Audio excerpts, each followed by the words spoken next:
are live, ladies and gentlemen. Thank you so much for joining us on tonight's episode of AAPW. I'm Eli Freeman. Joined with me tonight is Felix Rogers. Unfortunately, Stu Myrick is on assignment today, but I've got the best of the second best here. Wow, just relegating me to the bench already. Yeah, they pulled me away. You know what? I had a good time ring-announcing this previous show. It was nice to, get what little bass in my voice I can out there. But happy to be back behind the desk with you, sir.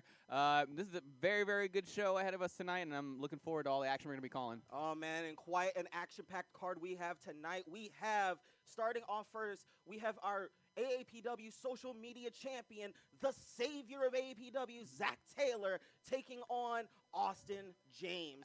And it's been quite a debacle lately with Zach Taylor in his reign. I mean, he's started calling himself the savior of AAPW, savior of wrestling. He can save us from ourselves, so to speak.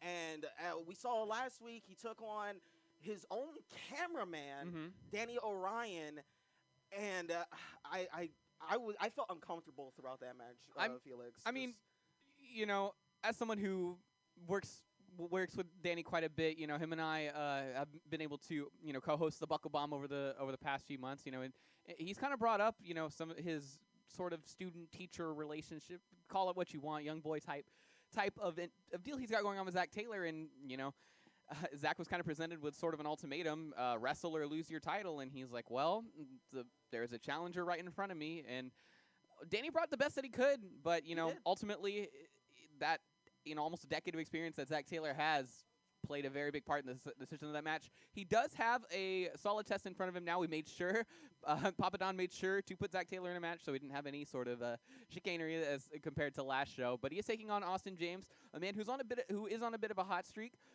He did last week defeat Angel Camacho by countout. Yes, but in the record books, a win is a win. He's carrying a lot of momentum into this title opportunity, so we'll see how he does against the Savior. And speaking of momentum, we have a monumentous match between our AAPW interim world champion, Leroy Brown, taking on Warsaw. And oh boy, quite a journey for Leroy Brown in the past few weeks. I mean, he survived a triple threat between himself, Eli Schwartz, and Steve Areno to become the interim world champion. And he's been coming in ready to go, ready to defend that title. He's just been ready. This might be a different side of Leroy Brown that we get to see tonight. Absolutely. And while this is a non-title match between him and in John Warsaw, this is kind of the first test for Leroy Brown to see how he can kind of shoulder the burden of being the AAPW America's heavyweight champion. Now, while it is still an interim championship, as we're working things out with T. Ray, who was the champion up until this previous show, he's still gonna have the belt around his waist. He's still gonna have that expectation of being a champion.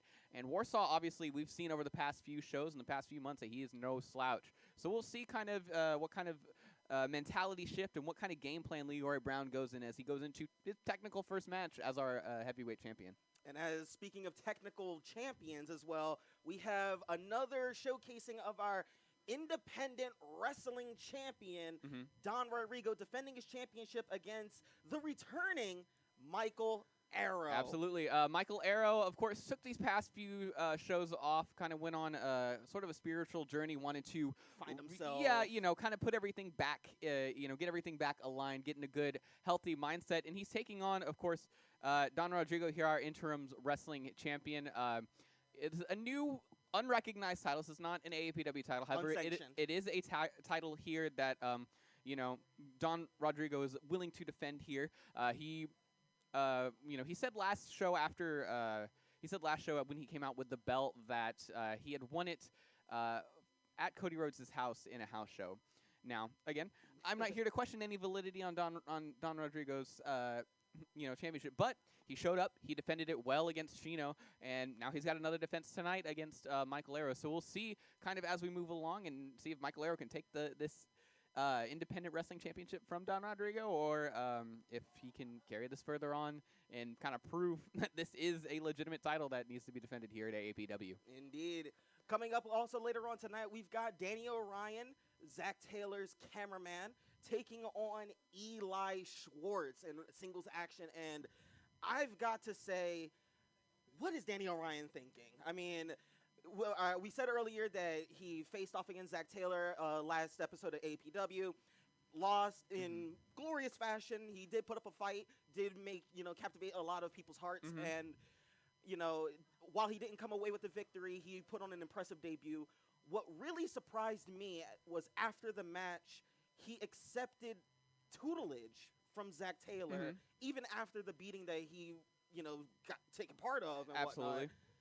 I mean, it's a hard. It's wrestling's a lot about hard lessons, and I wouldn't be surprised if some of Zach Taylor's guidance may have gone into influencing this match between Danny O'Ryan and Eli Schwartz, because we've seen some tough love from Zach Taylor before on his, I guess, really his first major true follower in Danny O'Ryan. That is true.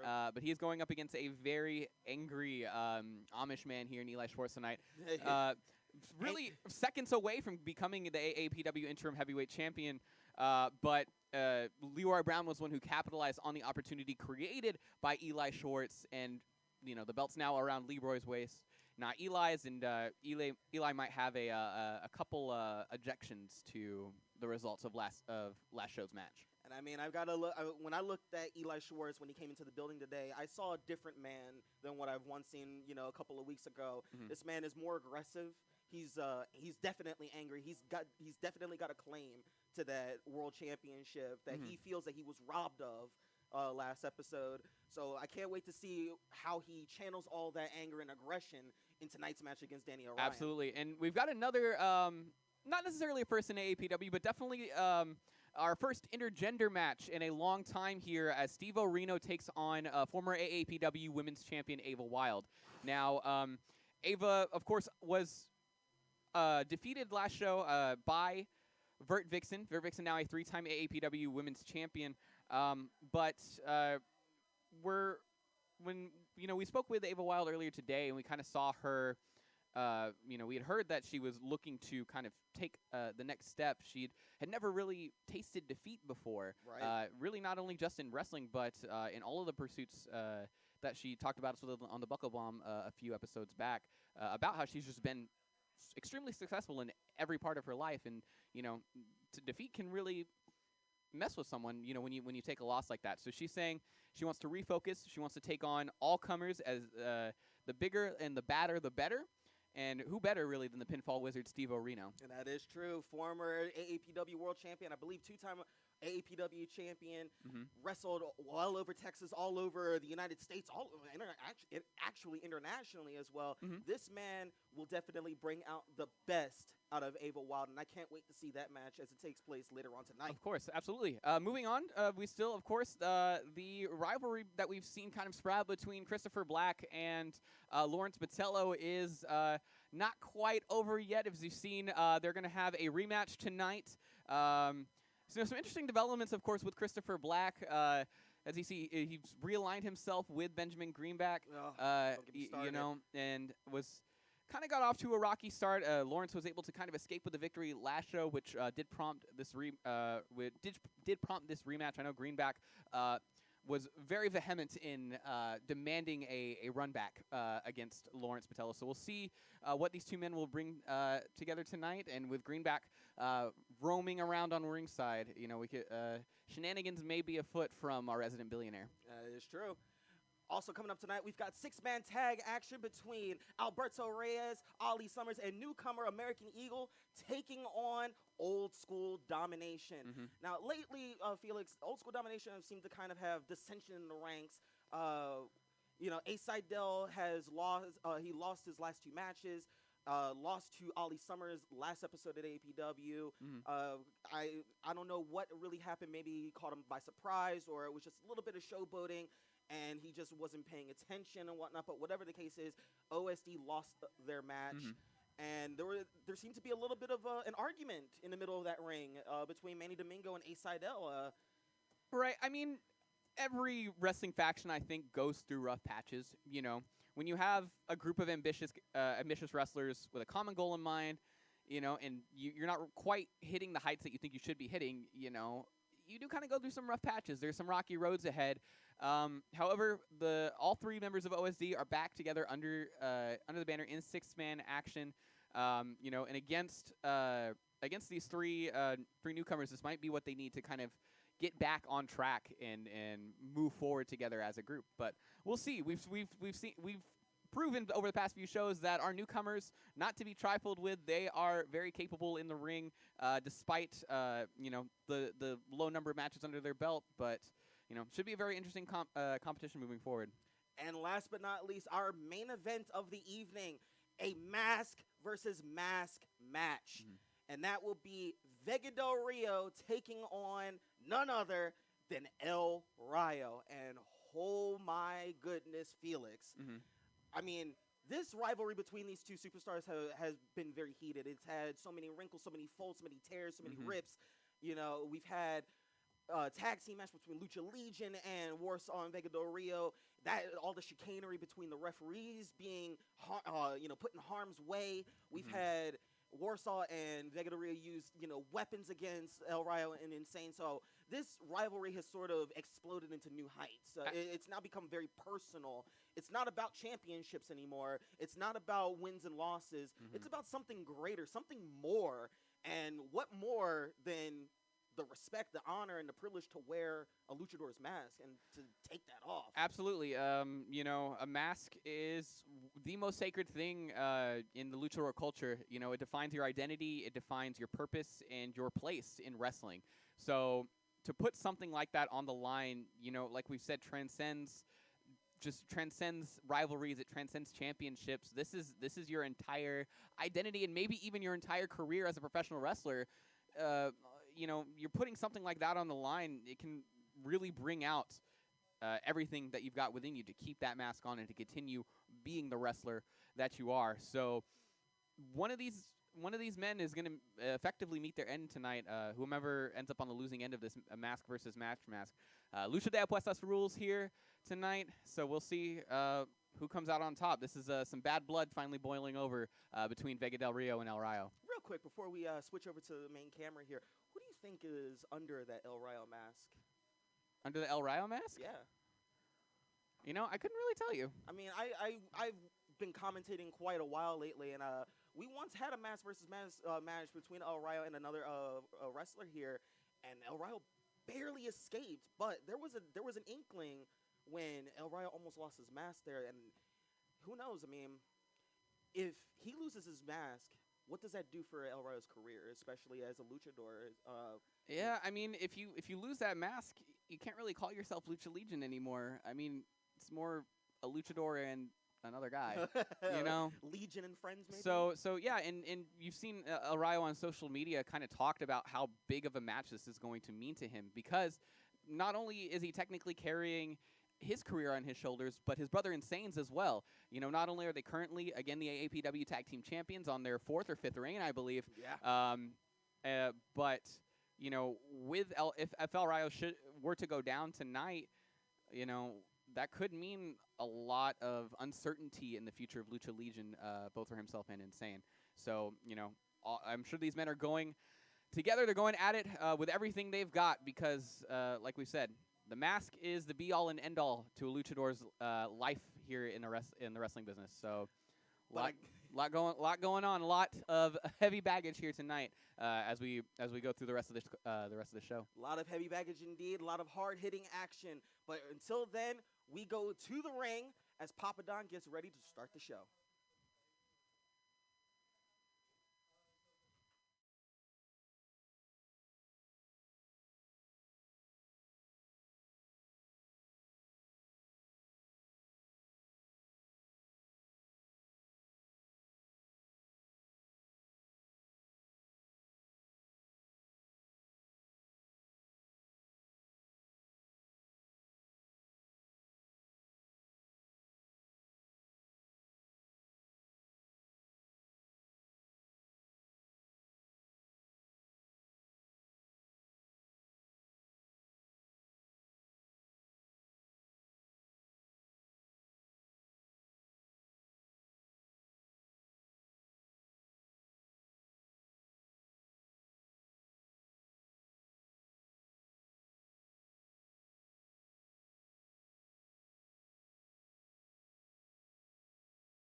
Ladies and gentlemen, welcome to AAPW.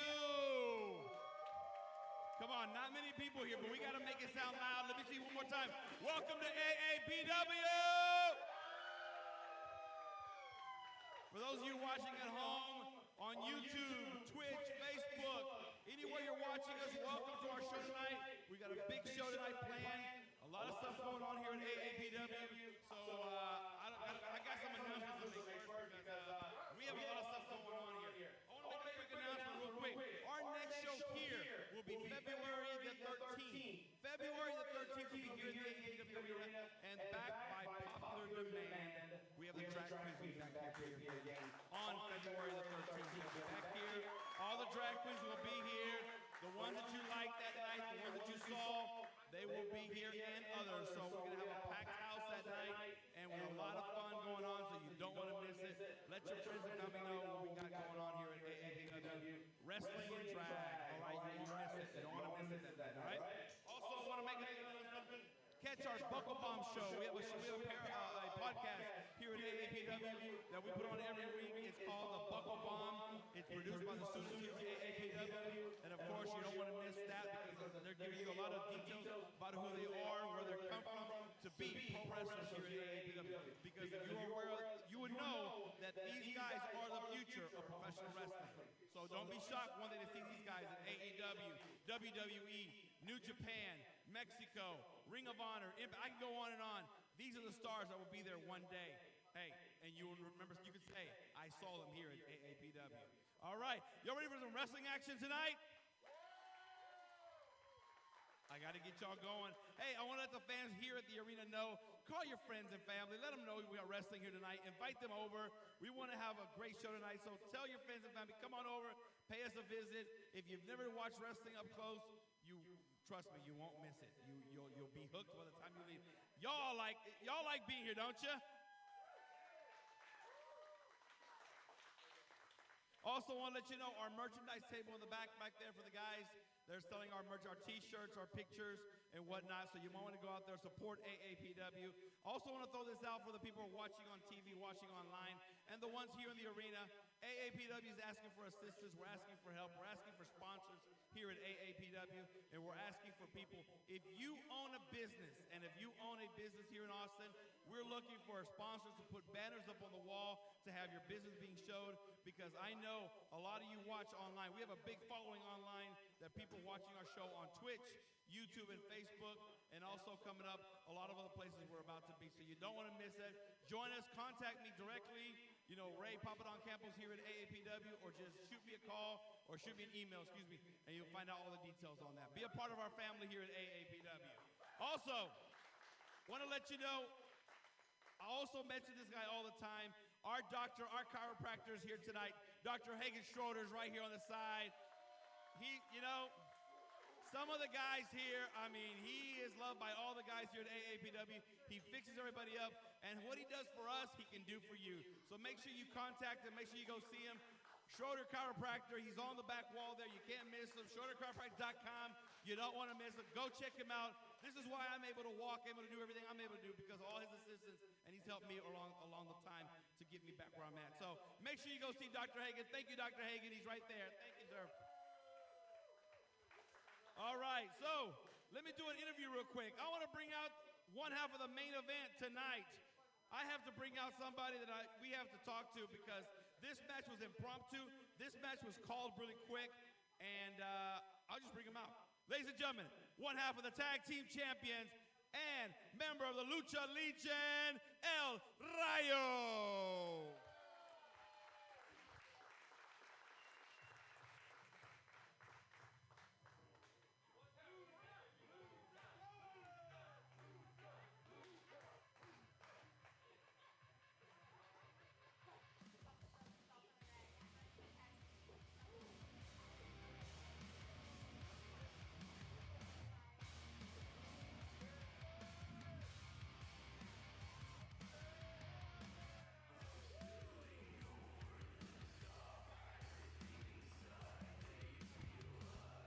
All right, El Rayo, I have to ask, this match is a long time coming, and it's mask versus mask.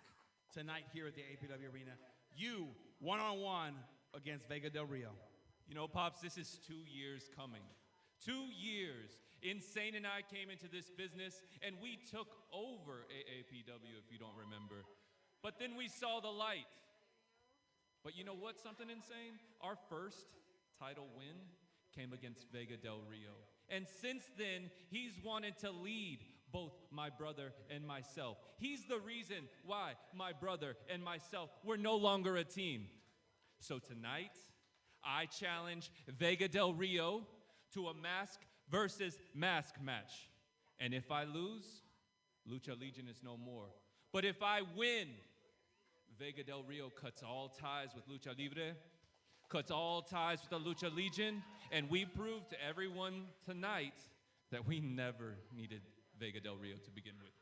You know, I gotta make this comment, Insane, because I know you're here tonight, but the thing is, this match was signed, this match was agreed upon, having you barred from ringside. You are not allowed to be here tonight for this match one-on-one with Vega Del Rio and El Rayo. Well, you know what, Pops? I believe in his skills. I believe in Rayo because of him and my hard work, we become the 4-time tag team champion. And guess what? I believe Rayo is walking out with his hand up top tonight. All right, El Rayo, it's gonna be on. It's gonna be a tough match. You know how tough Vega Del Rio is. Every time I face him in this ring, I end up with a different injured body part. But you know what? It all has to end tonight. Whether I win or whether I lose, it all ends tonight, Pops. Ladies and gentlemen, the Lucha Legion.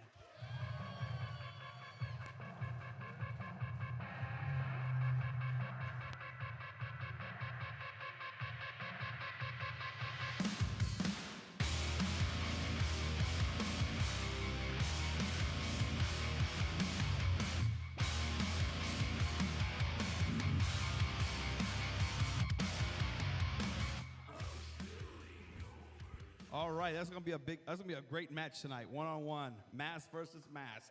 All righty, right now I want to bring out another superstar out here, and he's our former referee here at AAPW, but now he's the law here at AAPW. Ladies and gentlemen, Lawrence Botello!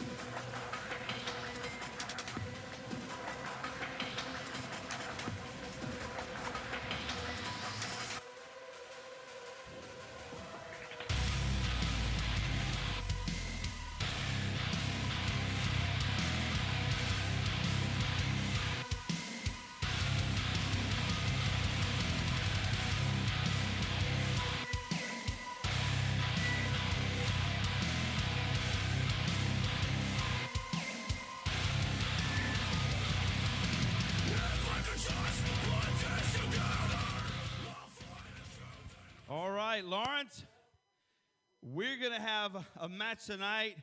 You and Christopher Black, managed by Benjamin Greenback, and it's a second match brought back again. Well, you know, Pops, man, like I think I'm about getting a little bit tired of Christopher Black and Benjamin Greenback for that matter. I just want to wrestle. That's all I want to do. And everybody keeps coming and messing it up. That's all I want to do, Pops, is wrestle. You know, I got to tell you, because I know deep down, and I'm going to tell you this deep down, I know for a fact Benjamin Greenback despises you. And I know he's going to try everything he knows how to do to make your life hell. Pops, I don't know what I did to that man. I have no idea. Again, maybe I counted a count too fast, 1, 2, 3, when I was reffing. Maybe I didn't. I don't know. Maybe I didn't see her win. I don't know. But I'm going to take him out just like I took out T-Ray and Christopher Black the first time at the last show. All right, well, you know, Christopher Black's a tough competitor, 3-time AAPW champion here at AAPW, and tonight, I think they're not playing around. I saw them in the back there, and they're pretty angry. I'm not scared. I'm not scared at all. Because like I said earlier, just like the law, it's inevitable. And at the end of the day, you will obey. Because what I say goes. Ladies and gentlemen, Lawrence Botello.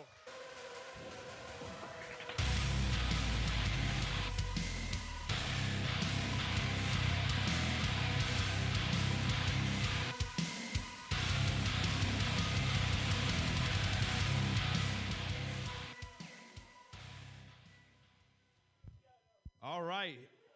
Great. Let's see another one. How about last interview right here? You know, I'm just going to bring them out. Let's go. Old School Domination.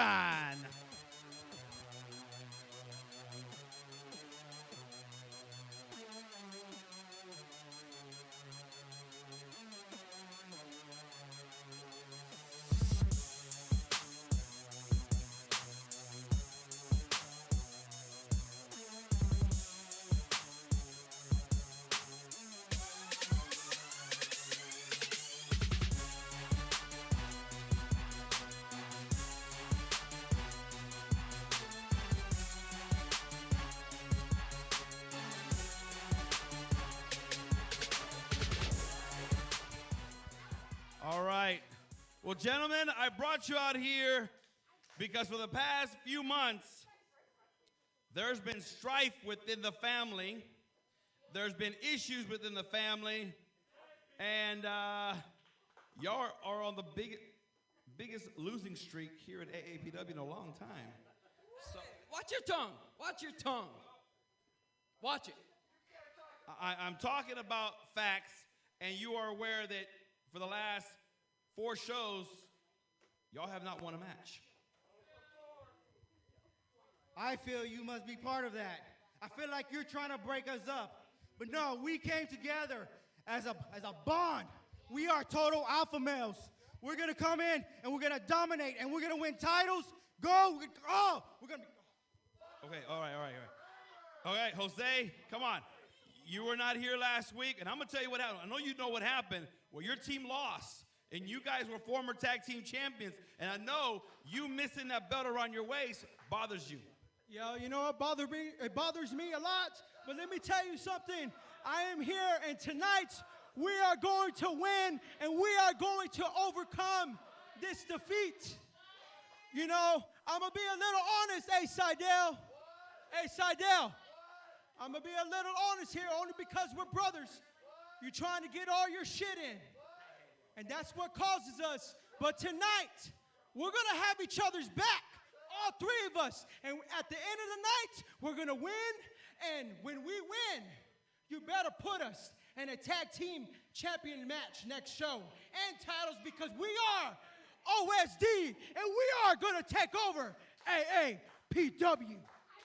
All right, well, Ace, don't go away because that was directed over to you directly, and I don't know what, in my words, I think they called you the weakest link.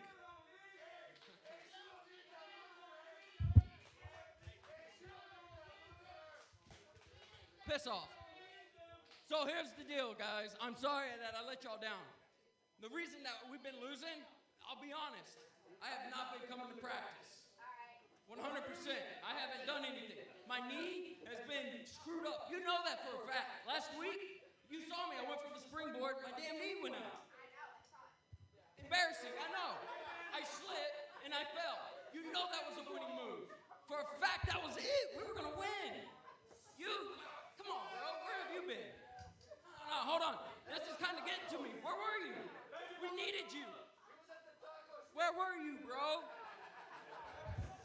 Where were you? All right, well, I'm going to say this. Okay, tonight you're in a 6-man tag. Is the team unified tonight? Are y'all going to go together again tonight and take on 3 guys here at AAPW? Yes, we're going to take them on, and we're going to win. And it's going to be nothing but matches after matches of nothing but winning. Because that's who we are, old school domination. All right, thank you, gentlemen. I guess y'all have some talking to do. Thank you very much, gentlemen. Ladies and gentlemen, old school domination.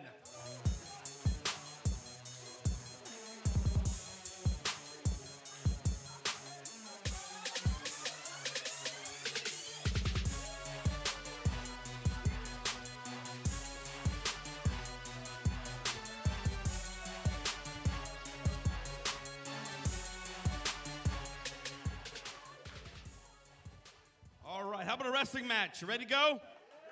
Ladies and gentlemen, this match is one fall. It is for the AAPW Social Media Television Championship.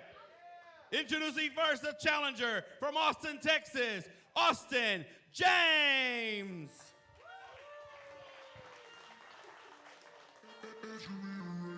Gotta be the one to put us on, cause I ain't waiting for nobody else to make it. Breaking through the game and I don't want the fame, but it's the money cause of being famous. complaints and never vacant place and winning shit for grace and I don't do no third or fucking second places. Oh God, tell me what's happening. You ain't liking the fact that I'm back again and I got the fuck I should live in the Vatican. All right, we're finally ready to commence some wrestling action here at tonight's AAPW show. First match, of course, like we said, social media television championship on the line. Austin James taking on the champion, Zach Taylor. And his opponent, he is the AAPW social media television champion from Kyle, Texas, Zach Taylor.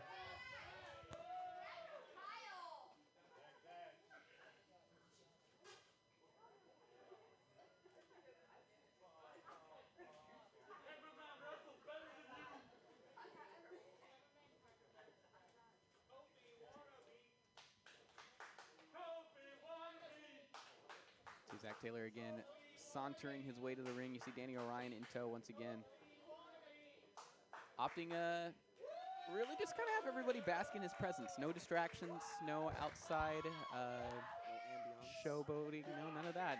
It's just Zach Taylor. You see how focused the champion is. All right, your referee is Josh Babbitt. Take it away, guys. Yeah, like you said earlier, we've got two men on their respective hot streaks here in AAPW. Zach Taylor, of course, since capturing the social media television championship from Leroy Brown, has defended it every show since, and has looked, very, very dominant in a lot of those matches. He defended it on every show. We should probably give that like an asterisk for last episode of APW. I mean, Fair. He chose his opponent. He chose the young Danny O'Ryan, the young and untrained and polished Danny O'Ryan, Sure. and defended his championships. I wouldn't really call that a dominant title reign, but I mean, who knows? This is actually the true test for Zach Taylor's defense as he goes one-on-one with Austin James. Of course, Austin James, I believe was class of 2020 of AAPW, so has done quite a lot in his time here so far. I don't believe he's held any gold quite yet, but he's shown that he can compete with just about anybody that comes through these doors. As we know, last week he captured a countout victory over Angel Camacho, who, as we saw in his match against T-Ray, a very, very powerful and dominant man. So, as you can see, both competitors here trading some holds here in the center of the ring. Waistlock there applied by Austin James. Oh, and look at the strength already of Austin James. He's trying to get the champion off of his feet, off balance right now. Zach Taylor trying to break the center of gravity, and he does with twisted wrist lock. Yeah, obviously, Austin James does have sort of the power advantage going into this, but like we kind of established in the pre-show, Zach Taylor coming in with almost a decade of wrestling experience here over Austin James, who, of course, is a recent graduate, been about almost 2 years pro. Big uses the wrist lock really to just turn Zach Taylor over. That, of course, power advantage for Austin James coming into play there. Ooh, Zach Taylor showing some disrespect. Austin James giving him a receipt. Yeah, trading paintbrushes there between the two men. Big shoulder tackle. And another one for added measure. Zach Taylor ducks the line. Kick to the midsection by the social media champion. Let's see what he's got in store here. Austin James reverses. Oh, and a thunderous clothesline. Going for the quick cover. Kick out at 2. And that's exactly what you were saying, the power that Austin James, he puts forth. That's going to be something that Zach Taylor is going to have to look out for. I mean, no matter how experienced this man is in the ring, when you get hit by a freight train the size of Austin James, it does take the wind out of you. Absolutely, and I'm sure Zach Taylor does know kind of what he's up against, what he's studied. So it will be interesting to see kind of how he will fight his way out of it. Big clubbing shot to the back there. Zach Taylor kind of on his back foot here in the beginning parts of this match. Ooh. Flurry of chops by the champion now. Oh, and a thunderous chop in return by Austin James. Big return there. Not Austin James showing that he's not willing to back down against the champion. Austin whips him in the corner. Goes for the splash, but Zach, very wise. he's got here. Snap mirror applied by Zach Taylor going across the ropes. And a running drop kick. Going for the quick cover. Kick out at 1. Yeah, at 1. That's, yeah, not, not quite. That's definitely not going to be quite enough to put away Austin James just yet. But looks like Zach Taylor's found himself, quick 180 back into the driver's seat so far. And that's exactly what he needs to do. He needs to keep Austin James on the ground so that way he doesn't get that vertical base, especially. That takes away all of his power moves. As you see, Zach Taylor applying the choke into the corner here. Wants to keep the big man on the ground as long as possible. I mean, we all know how deadly Zach Taylor is, how calculating Zach Taylor actually is, especially with the drop kicks, the super kicks, Absolutely. He's a very very explosive type of wrestler. You see a big chop there to the chest of Austin James. Oh, but look at this. Austin James reverses. Oh, and another chop. So, yeah, sometimes while chops are certainly effective, sometimes they can do a lot more. They can do a lot more in terms of riling the opponent up rather than delivering a nice body shot. Zach back in the driver's seat here. Control. Oh, is he going for that brain buster? Austin James trying to fight out of it. Good use of the leg there to block it. Reverses into a standing vertical suplex of his own. This could be it. We could have a new champion going for the cover. Kick out at 2.5. Ooh, that was close. Yeah. That was a perfect cover too. Austin James put all of his weight on the upper body of Zach, and there and force Zach Taylor to kind of use his entire weight to kick out of that. And as the matches go on, 5 minutes have gone by. 5 minutes. And as matches go on, these kickouts where you have to put your entire force behind getting your shoulder up can really kind of wear you down. And maybe a few more minutes, a few more moves and holds from now, that could be a 3 count. Austin James applying a waist lock, trying to use that power, but Zach Taylor very wisely with the ring awareness, holding onto the ropes, breaks free out of it. Oh, just a straight right hand to the gut. And a kick to the face, and Austin James is down. And now Zach Taylor taking his time. A little bit of jaw jacking with the fans there. Yeah, speaking a little bit to his camera as well. You see Danny out there on the ringside. Oh, another big chop there. You see Zach Taylor just toying with Austin James right now. Oh, went for the chop. Austin James going for one of his own. Oh, man. Heard that from in production. Kind of blocked it there. You see, you typically don't see. Looks like a little bit of competition in the middle of this ring here. Yeah, I mean, I haven't normally seen Zach Taylor be more of a brawl, kind of a brawler type of guy. He's more keen to just play the technical side of things. But him and Austin James trading forearm shots here in the center of the ring. Zach Taylor whips Austin James. Austin James reverses. Zach Taylor ducks the clothesline. Oh! Super kick to the midsection. Yep, good thrust kick. Oh, the axe handle to the back of the neck. Oh, and look at this. Yeah, drops Austin James down to his knees, and now Zach Taylor. Just a sign of disrespect to the challenger right now. It's another life lesson, as Zach Taylor would call it. Clubbing forearm blows to Austin James's back. Ooh, yeah, there we go. Zach Taylor asking for it and getting a sturdy response from Austin James. Woo! And Zach Taylor giving one of his own back to Austin James, and Austin James doing the return.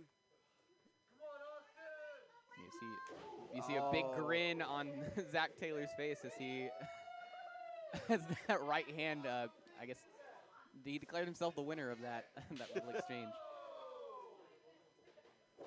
Zach Taylor, innovative offense here, rolling back. Ooh, in a running European uppercut. And another one for that measure. And way to take the big man off his feet in the corner there. Zach Taylor just taking his time, stalking his prey. He knows that he's in full control of this match right now.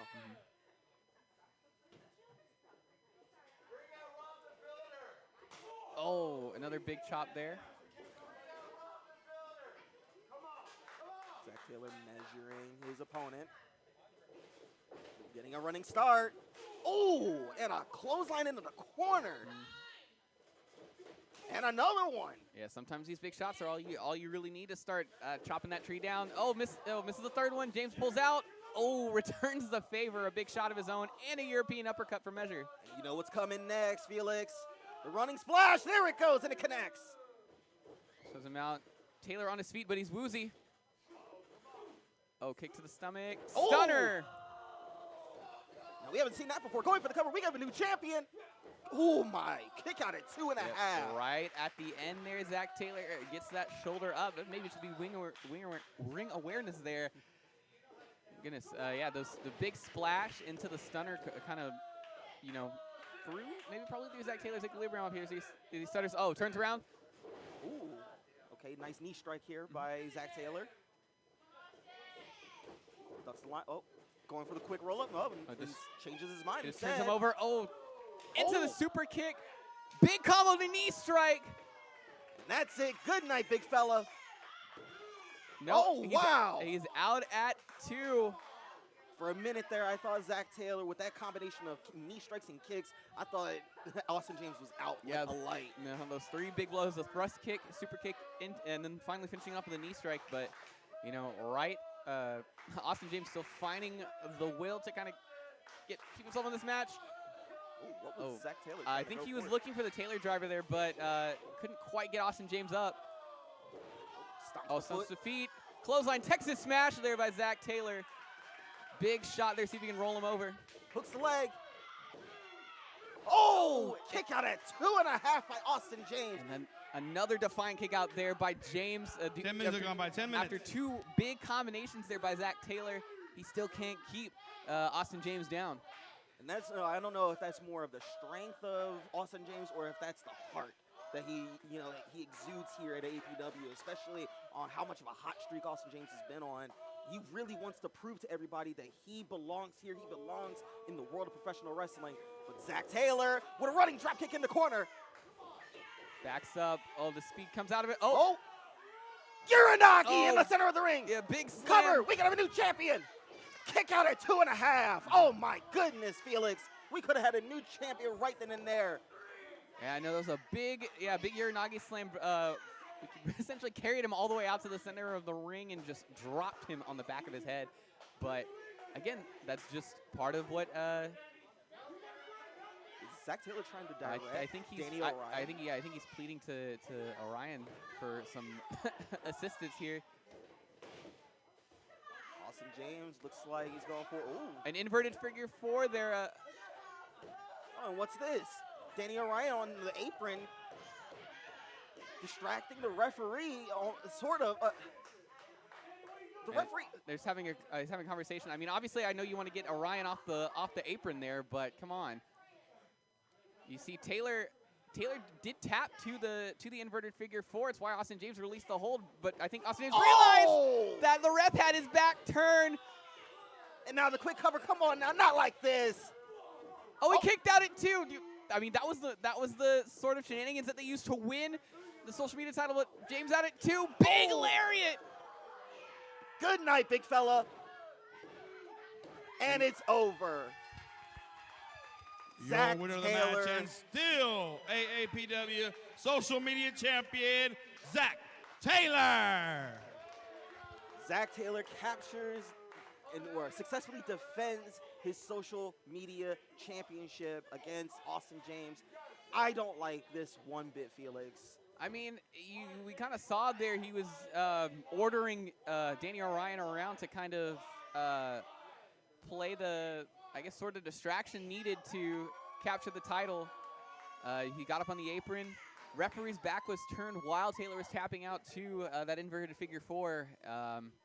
James dropped the hold thinking he had the match won, but only to find that the ref was busy dealing with other things. And, Taylor, the ever opportunist that he is, took advantage of it, finished the match off, and the title still remains with our savior of AAPW. Speaking of our savior, as you see how he's treating his cameraman, just shoving him, and I don't understand this relationship between Danny Orion and Zach Taylor. I can't wrap my head around it, but I guess we'll see how it all unfolds as the weeks go by. Absolutely. Yeah, I think maybe there wasn't as bit of a haste to, Orion did seem a bit reluctant to kind of essentially help Zach Taylor cheat All to win. right, ready for the match? This match is one fall with a 20-minute time limit. It is a non-title match. Introducing first from Marble Falls, Texas, Warsaw.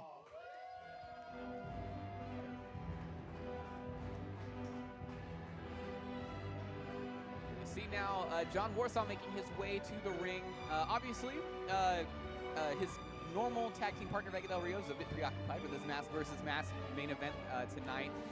But as he makes his way out to the ring, he came in demanding that he have a piece of action here tonight. And I mean, what better opportunity to ask for than a singles match against our new AAPW America's Heavyweight Champion? Warsaw has been on quite the tear, both in aggressiveness and viciousness. Just oh man, they're few between himself. Ladies and gentlemen, and this part, Lisa and it's Lucian. introducing, really? You're gonna tell me that is because of a non-title match? One second here.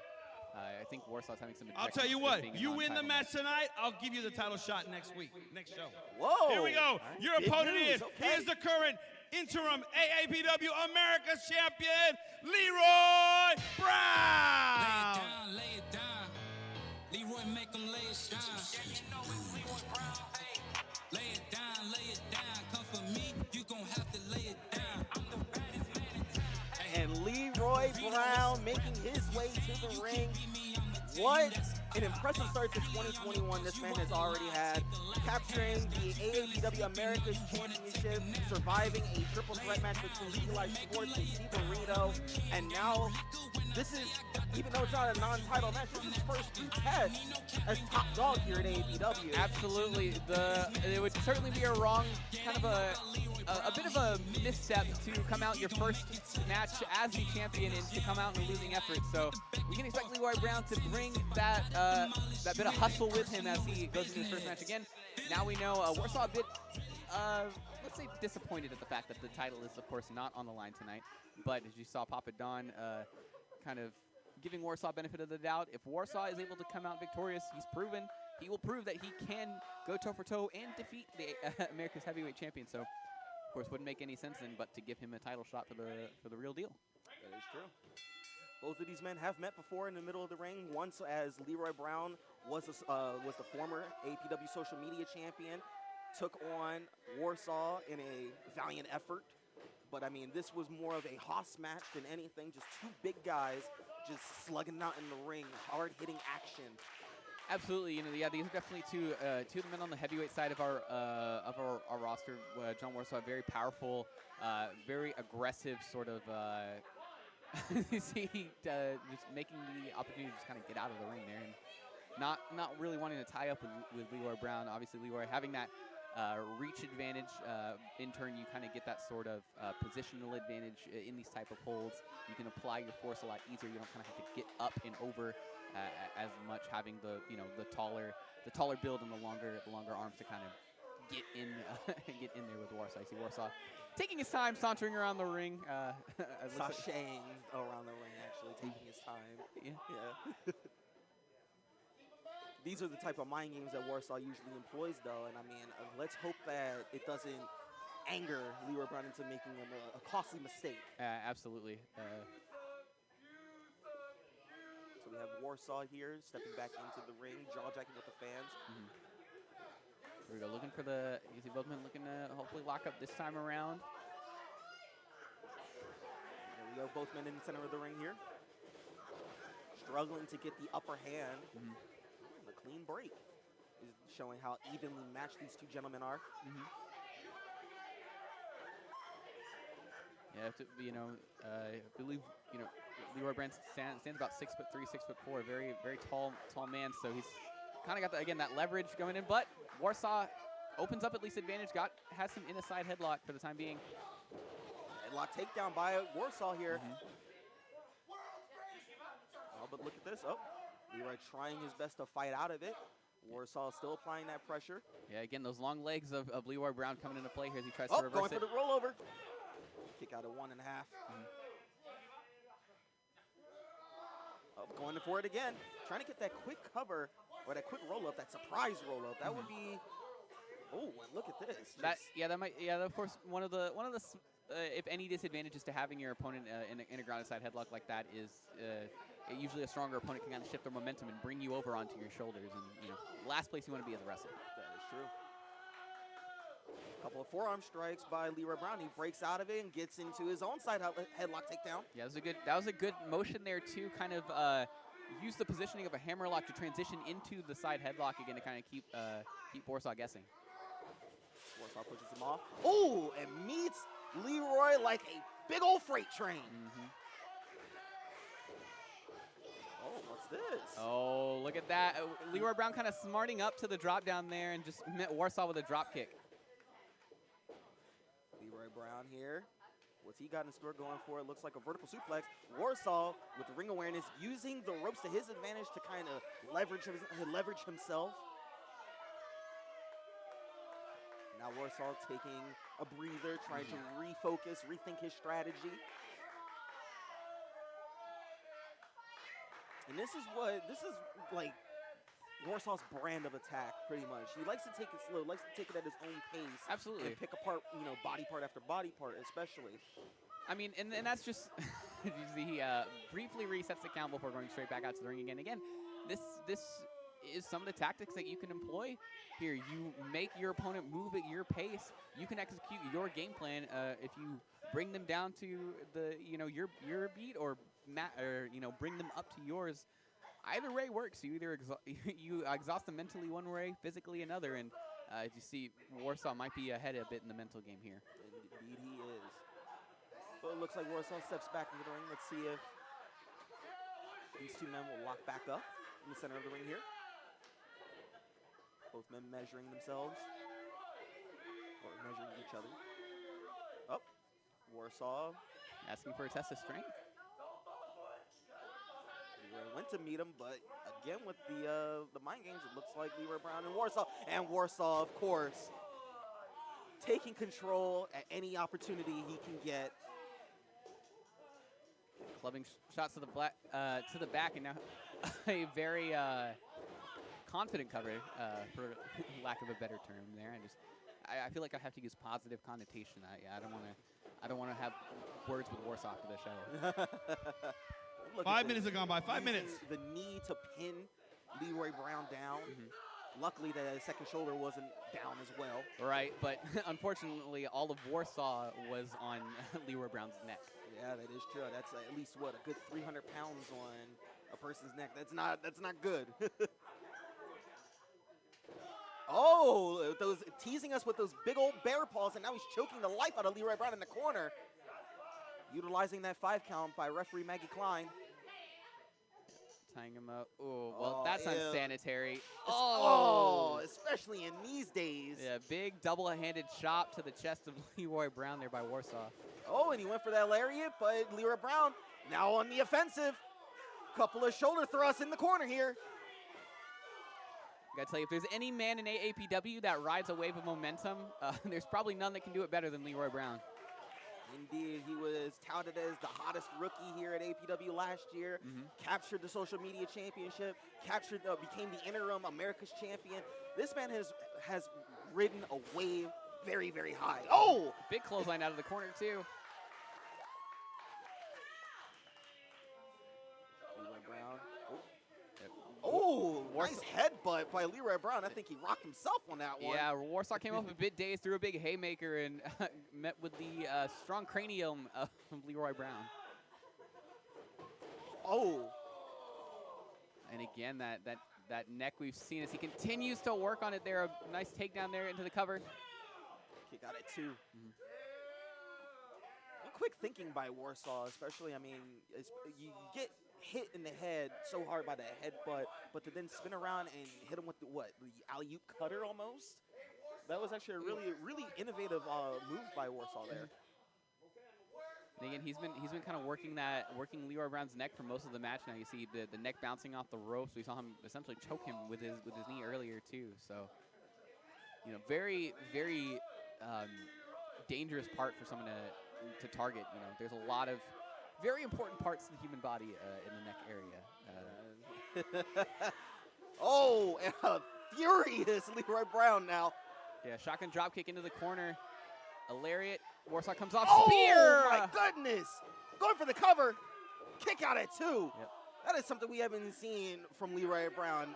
Oh, my goodness. A man that size running that fast and utilizing all of his weight to just, oh, man, like break somebody in half with that spear. I'm surprised Warsaw kicked out at that. Yeah, and again, Leroy Brown went for the suplex. Warsaw able to disengage and just, again, roll out of the ring, catch his breath.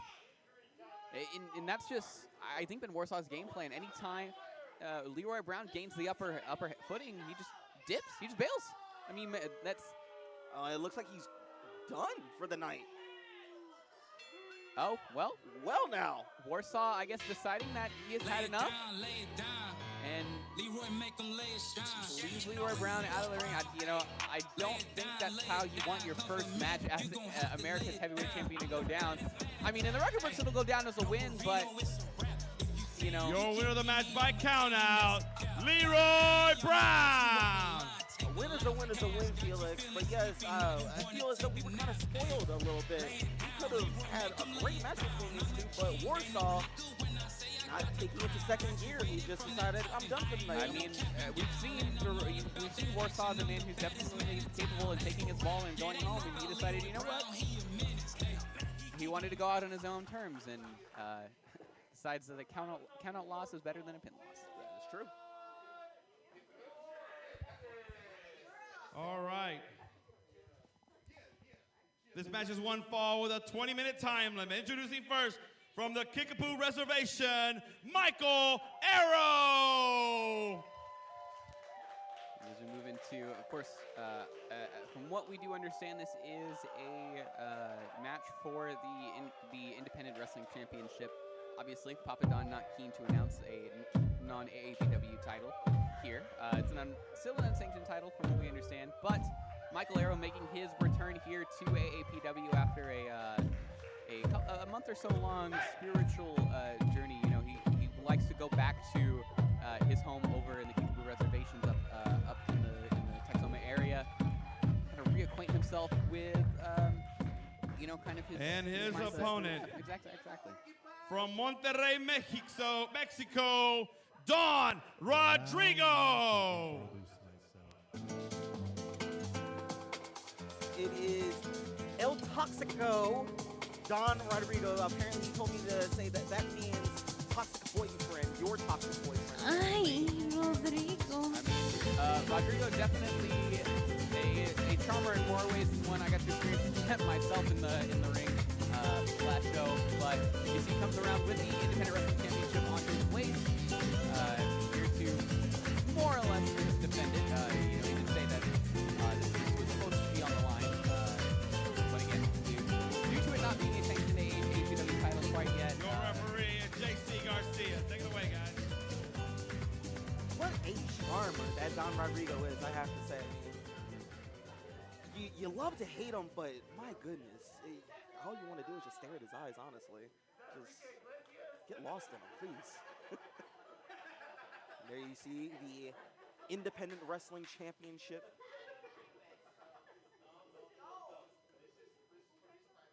You see Don Rodrigo requesting that it be shown off. He's beautiful belt, indeed. Again, at the very least, we understand that Don Rodrigo is willing and ready to defend the title at the shows that he attends to. So at the very least, we can definitely respect that Rodrigo is a fighting champion, as he is set to take on Michael Arrow here. So, you know, kind of an interesting matchup. I don't believe we've seen this this matchup before. I think this is the first time these two men have met up. Oh, well, sign of disrespect by the born hater himself. Yeah, well, Arrow is going for the quick roll up here by Michael Arrow. That would have been a great welcome back to AAPW as he goes for another roll up, using all of his weight there. Ooh. Michael Arrow going for the O'Connor roll here. Yeah, again, just trying to looking to get a quick victory here. Arrow showing that he hasn't quite lost a step. Casadori again into the roll-up. I think he's been using pages out of Steve Areno's Pinfall Wizard handbook here. Look, you know, I'm not well-versed in the theology of the Kickapoo tribe, but there may have been a spirit or two that showed him how to do a very nice O'Connor roll. See, big body kicks here. Oh, good awareness there. Oh, spinning neck breaker.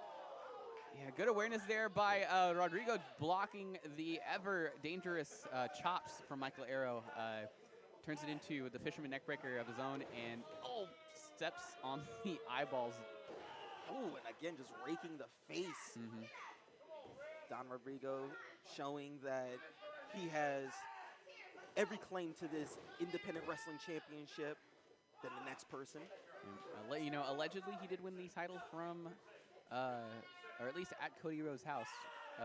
From what I heard, he did show up at his doorstep at 3 o'clock. Yeah, well, whether it was a drinking game or he caught the man asleep on his couch, regardless, Don Rodrigo has the Independent Wrestling Championship. He has already defended it once, so we do know that he is definitely very capable of, you know, showing up when the title's on the line. Applying pressure to that right knee of Michael Arrow there.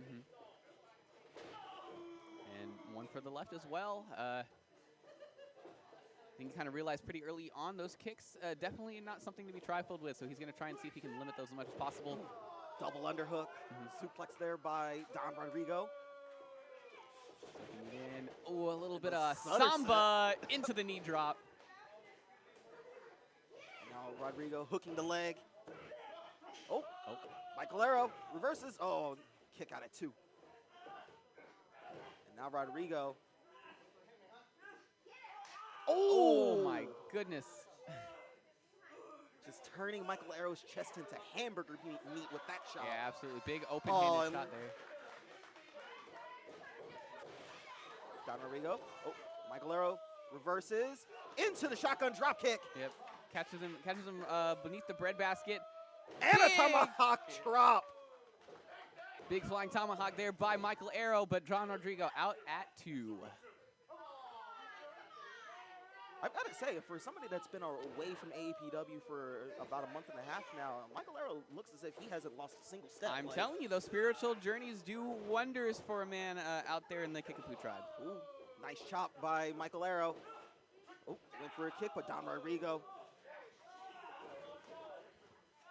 And again, more shots down to the knee and lower legs of Michael Arrow. Like we said, those Michael Arrow came out swinging with those kicks early, and Don Rodrigo putting an immediate stop to it. Oh, but look at this. On the ring post. Oh! Just see him applying all that pressure on Michael Arrow's legs there, using that ring post as leverage. Absolutely. It's technically not illegal, and so to Don Rodrigo, that's just another way to dish out some punishment. Rodrigo utilizing the referee's 5 count to apply more pressure to Michael Arrow's neck and collarbone area. Winds up. Oh. A shot right to the back. Tell he kind of aiming for the kidneys there, too. Definitely not a place you want to be kicked at. Arguably worse than getting kicked in the head. Yeah, very true. Because those body kicks those body kicks don't go away throughout a match. Crowd trying to rile up Michael Arrow now. Michael Arrow back to vertical base. Trying to fight out of it. Oh! And gets slammed to the mat by Don Rodrigo. Arrow's hair has grown back at least a little bit, enough for Don Rodrigo to grab somewhat of a handful of and just yanked him down to the mat. Very true. I think it might be time for another haircut at least for Michael Arrow. Don Rodrigo. Oof. Just picking apart Arrow's knee. And that's very important for Arrow's offense, especially when he goes for that deadly tomahawk chop off the top rope. Absolutely. Now you're at a point where ascending the ropes becomes more of a struggle in any. Even then, even if he were to execute the chop properly from the top rope, you're still coming down with the momentum of your weight on those legs. That could prevent you from getting a proper cover. Could, you know, prevent you from delivering that force needed to actually put somebody away. Oh, and you see it, the knee just kind of buckled underneath him when Rodrigo delivered that kick. Rodrigo just toying with Michael Arrow, but oh no. Here we go. As you see, Michael Arrow didn't take too kind to that. That Native American tempo is starting to flare up.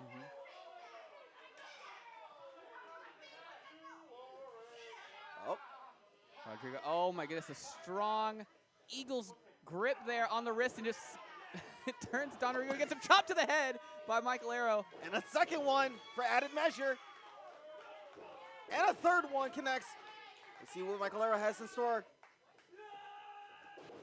Going for the Aztec drop, and he connects. Oh, this could be it. Can we have a new champion? Hooks the leg. Kick out at 2. For a second there, I thought Michael Arrow might have made the upset. That Aztec drop is one of his most deadly maneuvers here at AAPW. It's put away so many people.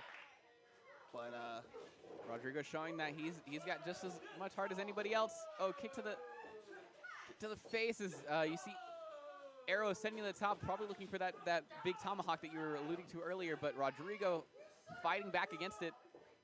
What's Don Rodrigo got? Oh my! Almost like a innovative powerbomb maneuver off the top rope, and now in a Texas cloverleaf in the center of the ring. And that's it, yeah. Michael Arrow taps. I mean, Rodrigo's plan, and he's still holding on to that cloverleaf, worked to perfection there. You saw the legs worked on throughout the match, and while the cloverleaf mainly targets your lower back, you still have those legs tied up underneath, and you're still applying a lot of pressure to your knee, basically both of your knees. You see Rodrigo working on that the whole match, and his investment paid off, and he walks away still the independent wrestling champion. Saw a sign of disrespect after that Don Rodrigo, after he had his hand raised, just kind of shoved Michael Arrow out of the ring there, kicking him like he was yesterday's trash. And now Papa Don asking for a brief interview by our independent wrestling champion, Don Rodrigo. You're back here at AAPW. You were gone for a while. I know you were back home in Mexico where you reside, and here you are, and you come back with a non-sanctioned championship. It is not recognized here at AAPW, and of course on the paper that I see that you wrote down is the Independent World Heavyweight Champion.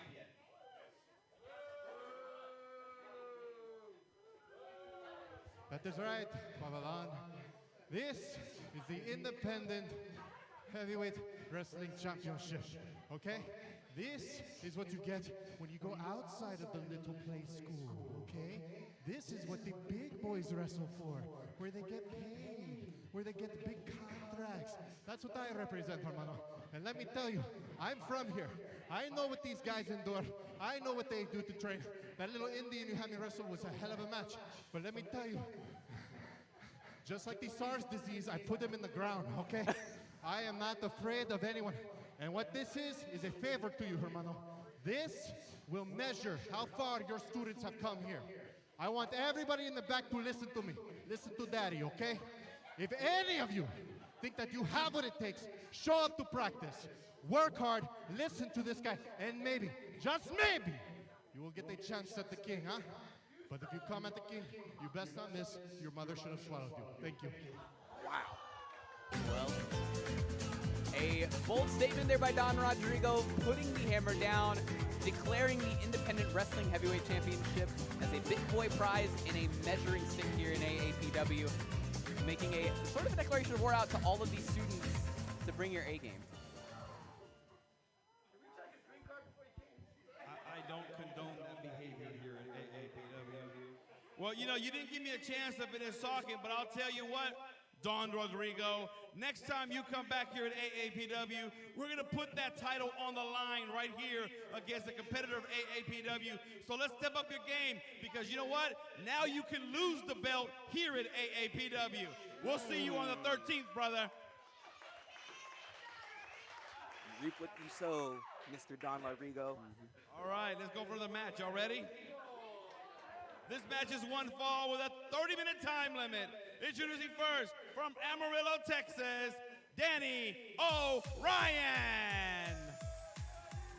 Danny O'Ryan making his way to the ring, and what a confusing time this man must be going through. I mean, being the cameraman for Zach Taylor, the savior of AAPW, being used as a distraction for Zach Taylor to come away with victory after victory, but also facing off against his mentor, his teacher, having an impressive debut, but then still allying himself after losing. Like, I don't know what is going through this kid's head, honestly. As you can see, he's Zach Taylor is agreeing to accompany him out to the ring.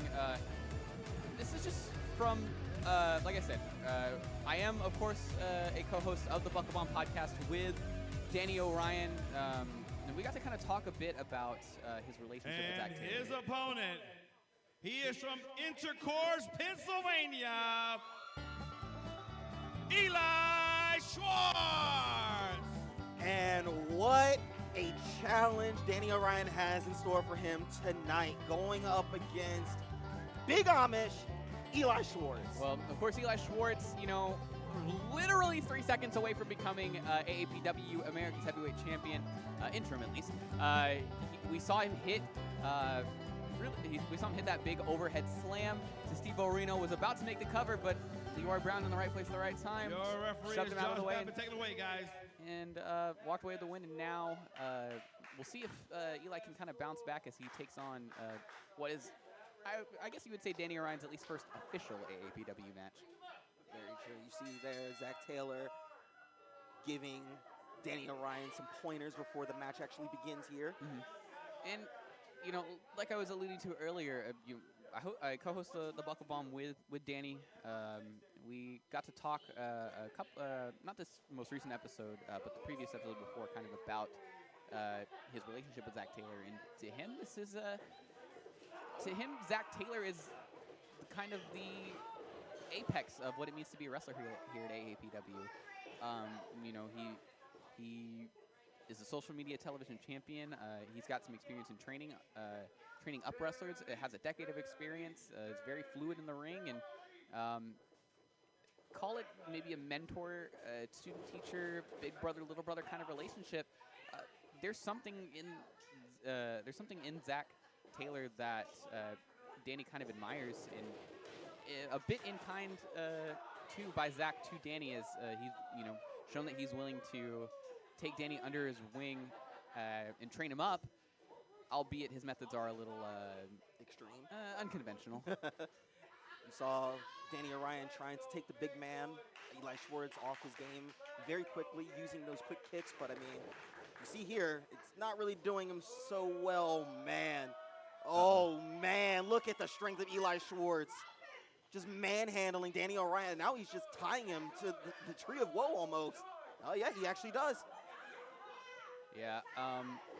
Oh, and using that big old body of his with that vicious hip check. Yeah, you know, I'm not sure if the Amish used imperial measuring or not, but at least in the civilized world, you know, Eli Schwartz has to be definitely north of 300 pounds, probably closer to 350, which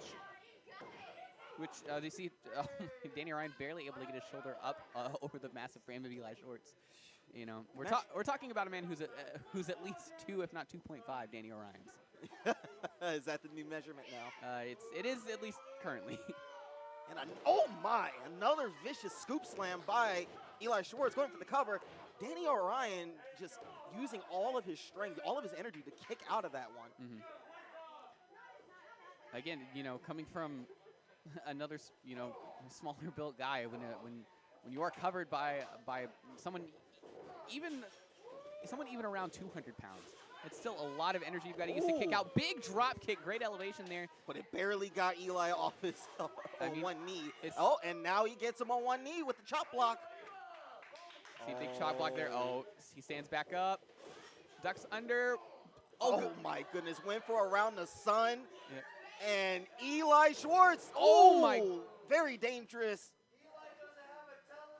I think Danny Orion's out. Yeah, I mean, it looks like he was going for a back suplex there. Danny tried to trying to kind of shift his weight over to make a smooth landing, but coming from that that great of a height, wasn't quite able to stick the landing, and a big overhead chop. I mean, his hand is the entire size of Danny Orion's fist. He just grinds his face on the top rope. And this is the type of aggressiveness that I was trying to tell you about earlier in the pre-show, Felix. I mean, Eli was very determined to capture that Interim America's Championship last show, and he honestly felt robbed that Leroy Brown ended up becoming the victor.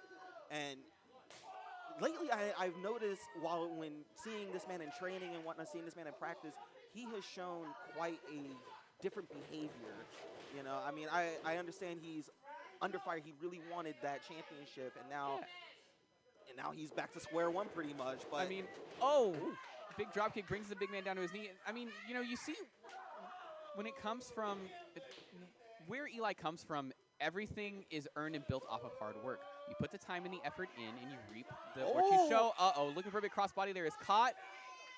Oh my, the strength of Eli Schwartz onto his shoulders. Going for the Wastelander. Oh my goodness. God! Planting him in the center of the ring. And that's it, ladies and gentlemen. Your winner of the match, Poor Danny Eli Orion Schwartz. taken out to pasture as Eli walks away with the victory here, but not a bit undeserved in the slightest. But the chips are definitely stacked up against Danny Orion, and I'm sure he'll be getting a very long and arduous seminar from Zach Taylor about all the things he could have done maybe better. Yeah.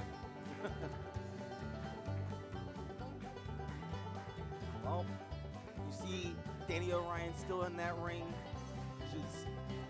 See Zach Taylor sauntering his way back out. Bold of him maybe to let Danny kind of handle this on his own. He wasn't at ringside, but he's coming back out. You see, to maybe hopefully check on his student. I don't know. When you're talking to somebody like Zach Taylor, what does he have in his hand there? He tosses the camera, I believe, tosses it back, puts it back in Danny's hands. I mean, to Zach Taylor, his methods are foolproof. So, Danny wasn't able to come away with a win. You see, the look of disappointment by Zach Taylor. I mean,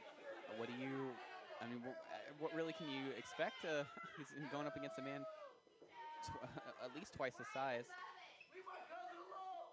It doesn't matter. I mean, you see Zach Taylor taking on all comers, no matter how big, no matter how strong you are and whatnot. You see him, he defends his title week after week. You see him take on bigger competition, and he's expecting Danny Orion to do the same. Yep. I imagine it's 1,500 scoops for losing tonight for Danny. And 100 ring jumps. Mm-hmm. All right. Y'all enjoying the show so far? Make a quick announcement. We'll be back up here again February the 13th here at the AAPW Arena. That is going to be our famous drag queen show right here, February the 13th, right here at the arena. You don't want to miss it. Have y'all seen a drag queen show before? Okay, who has never seen a drag queen show? Who has never seen a drag queen show? Raise your hand. Oh, wow, they're in for a treat right here. I'll tell you what. They're going to learn a lot of makeup tricks after that. All right, here we go. Ladies and gentlemen, this match is one fall with a 30-minute time limit. It is an intergender match. Introducing first, from Houston, Texas, Steve Orino.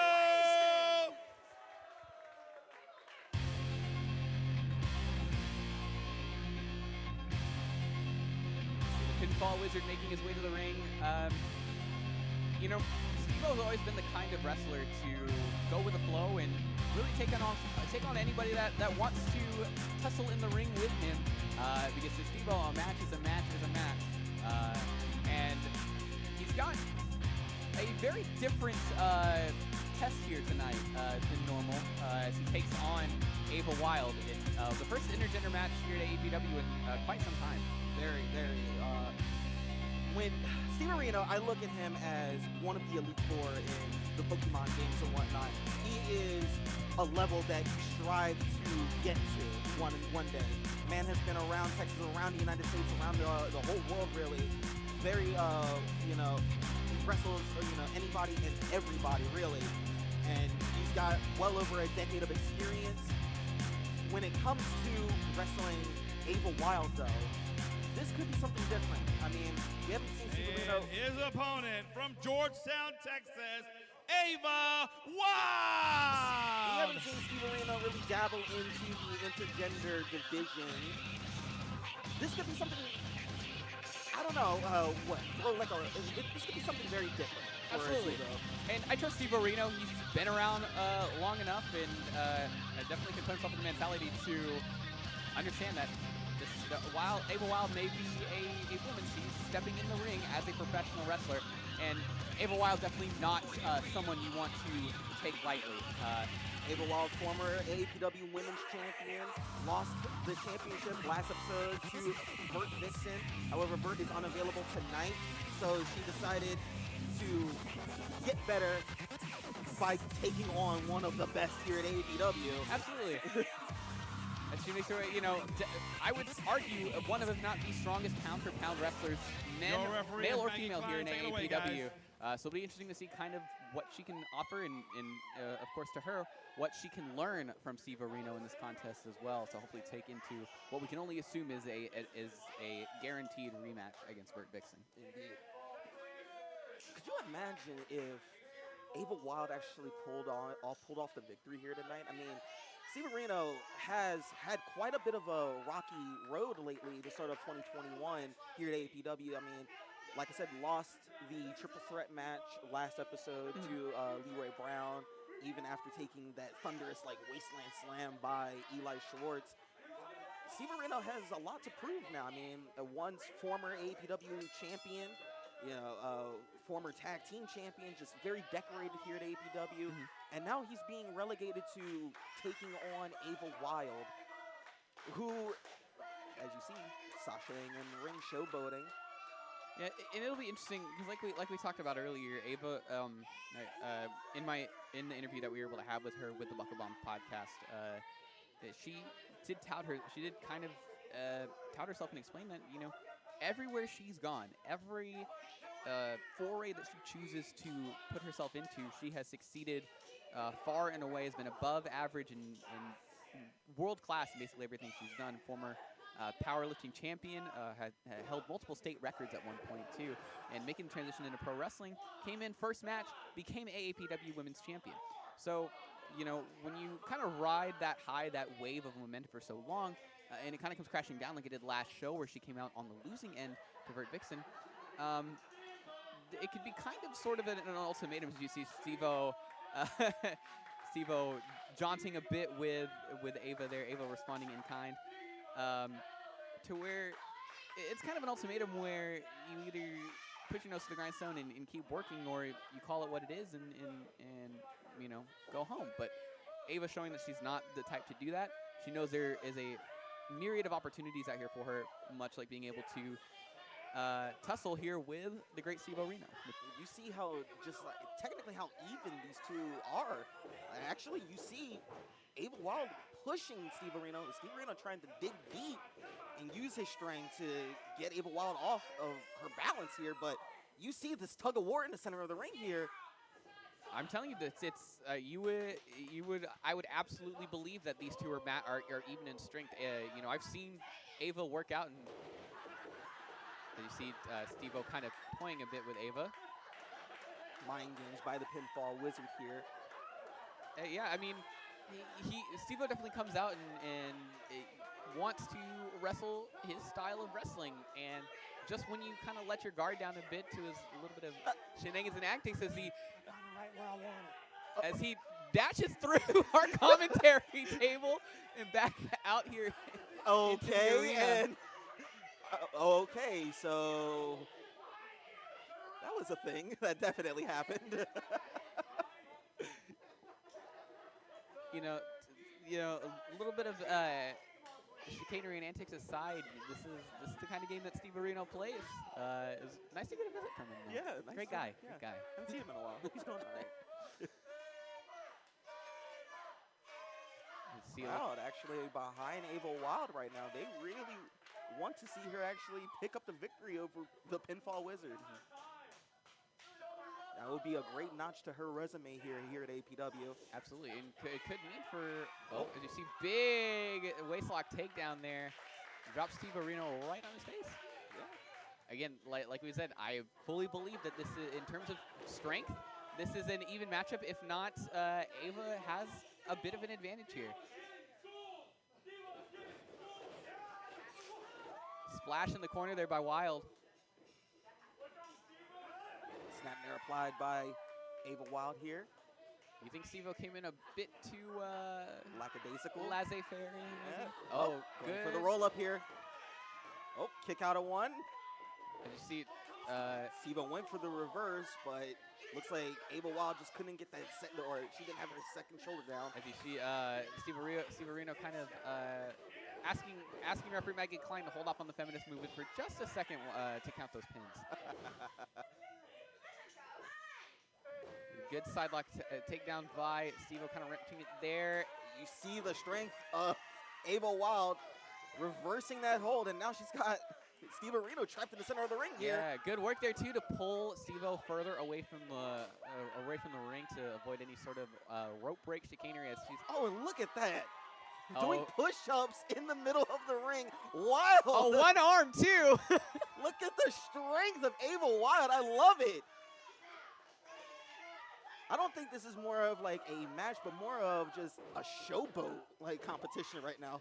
a bit. I could definitely see both of these wrestlers here wanting to play a game of one-upsmanship. I don't know if you've seen.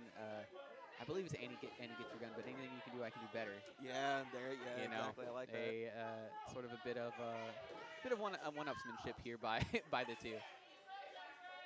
But Stevo might maybe be getting a little bit more than he bargained for.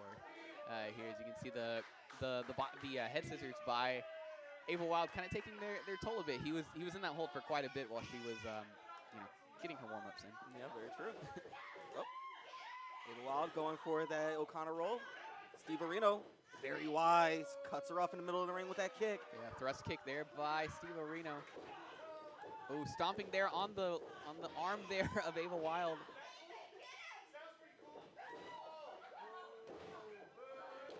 And now Steve Areno just applying the stomps. Continuing to work that, yeah, he's continuing to work that left arm there. 5 minutes have gone by, 5 minutes.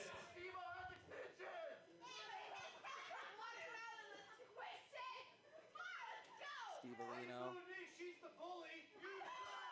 arguing with the fans, saying that Ava Wild is a bully. Well, I mean, technically, he has a claim to that. You know, she did kind of give off those lunch money stealing vibes when we had her on the Buckle Bomb. She did indeed. At least not my lunch money. Maybe Danny's, but not mine. So he got a handful of hair there by Steve Areno and a big paintbrush slap to the face. Going for the cover. Steve Areno hooks both legs, but Ava Wild kicks out at one. Just the strength.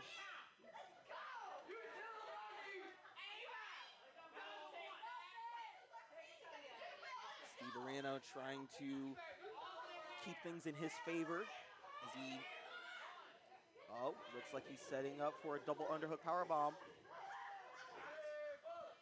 Ava Wild using her strength to break out of it and pushes Steve Areno into the corner. See the crowd behind Ava Wild still, kick to the gut and repeated blows to the back there by Steve Areno.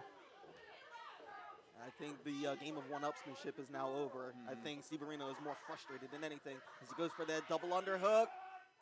Got her up. Oh, and to a backbreaker. That could be it. Hooks the leg. Kick out at two by Ava Wild. Yeah, great move there by, as you can see, Steve-O having a choice. Again, I think he believes a bit that there might be bias having a female ref here in this intergender match, but a full Nelson lock here by Ava Wild. Oh, but Steve Areno very wise. You're not. Breaks out of it into a back suplex.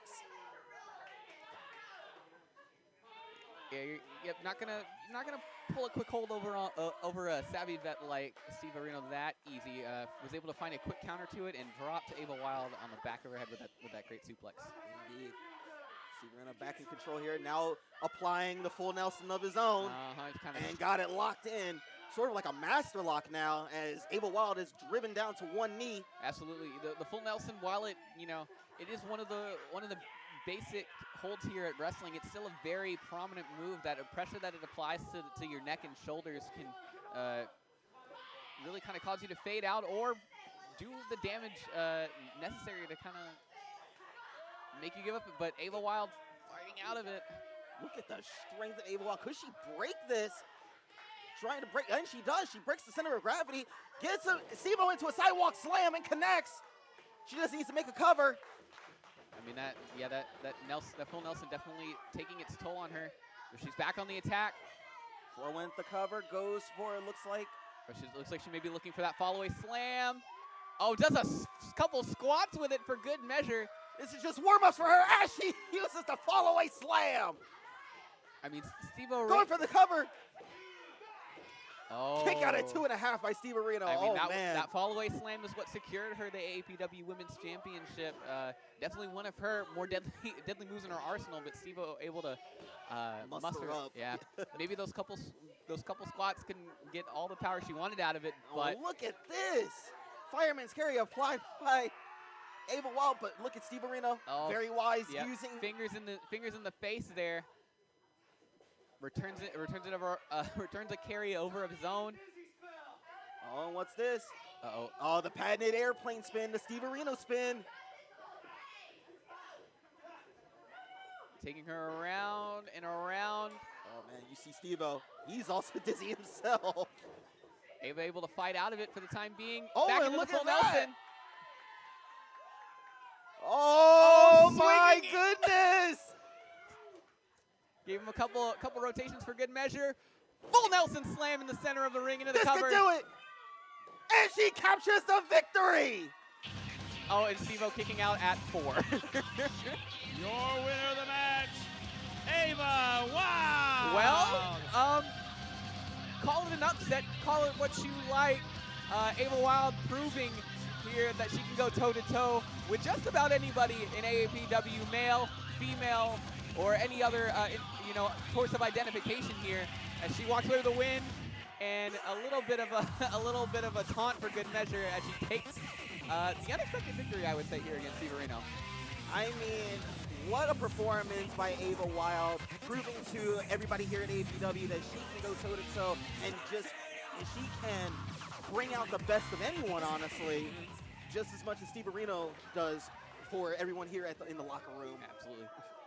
Impressive showcase here by the former women's champion. Let's see how she continues this wave here as the weeks go on. Yeah, Steve Areno looks like he may expressing a bit of frustration there in the loss. I mean, maybe he played with her a bit too much, and when it got time to step it up, Ava was there. That showing incredible strength, swinging him around in a full Nelson hold into the slam to secure the victory. Definitely a lot of open doors now for Ava Wild as we move forward. Mm-hmm.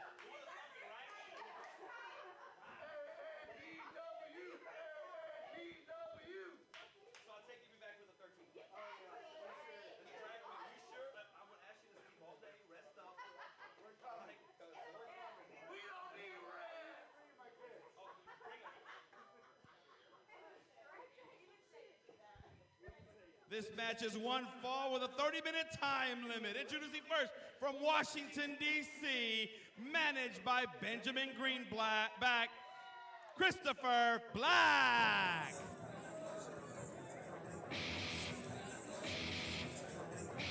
And Felix, I've got a pit in my stomach. Yeah. I really did not appreciate this. I don't even know what to say. I mean, this realignment, I guess. This, whatever the case, Greenback has allied himself with Christopher Black after screwing him over in, months past and whatnot. I guess bygones are bygones compared to these two, because Greenback here decided don't know. I honestly don't know. I mean, it seems from what Christopher Black has told us about his And realignment. his opponent from Austin, Texas, he is the law of AAPW, Lawrence Botello! From what we've seen, what Christopher Black has told us about his realignment with Greenback, you know, when he was aligned with Greenback after peak, he was AAPW champion. He was at the top of the mountain with Greenback at his side. Since they, you know, they parted ways temporarily, we saw Christopher Black kind of fell into a bit of a slump. He was losing a couple matches. I know he lost a match to Austin James, which eventually led into kind of this little bit of a heat he's got here with the referee turned wrestler Lawrence Botello, and now here are these men meeting up again. We saw Lawrence get the win previously. You know, Greenback attempted to swing the match in Christopher Black's favor, backfired a bit. Your referee is JC Garcia. Lawrence Take it away, capitalized, guys. and I heard that Greenback left approximately 58 voice messages on Papadon's cell phone demanding a rematch between his client Christopher Black and Lawrence. I mean, Greenback also not only a very accomplished manager with his services and whatnot, he's also a very accomplished video editor, as he created a scathing promo against Lawrence, calling him, you know, just basically a nerd, pretty much a video game nerd, and how his client Christopher Black was going to mop the floor with him. Posted it all over social media. It got huge likes, huge numbers, honestly. It kind of put Lawrence here in a little bit of a bad light to his fans.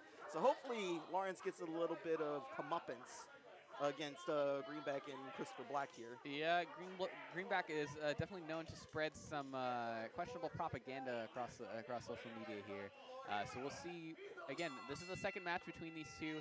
We'll kind of see how, you know, I'm sure both men have had time to go back to the drawing board, reevaluate, relearn, restudy, and see, you know, what these two are going to bring now that they're meeting up for a second time.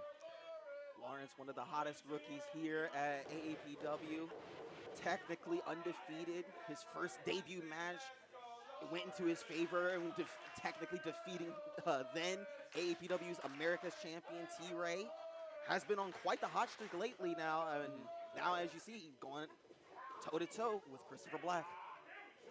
And this is part 2 of their little grudge match and whatnot. It all started basically with Christopher Black getting, I would say, what? The slow count, I guess you would say? He had some disagreements with the way I believe Lawrence was refereeing his match against Austin James. Yeah. The argument led to James eventually capturing the win. Black blamed the loss solely on Lawrence, and which led to you know, Lawrence standing up for himself, and led to the first match we saw last show. And now these men again meeting again because, like I said, Greenback, not a fan of the way things turned out last time. Demanded that that himself and Christopher Black get another shot to get their hands on Lawrence. You see Lawrence trying to outpower Christopher Black. That's the line. Oh, actually catches Christopher Black off guard with that shoulder tackle. Goes for the a quick cover, but Christopher Black powers out. Christopher Black wants to take things slowly. He wants to make sure that he doesn't give up a huge opening to Lawrence, so that way Lawrence can get fired up.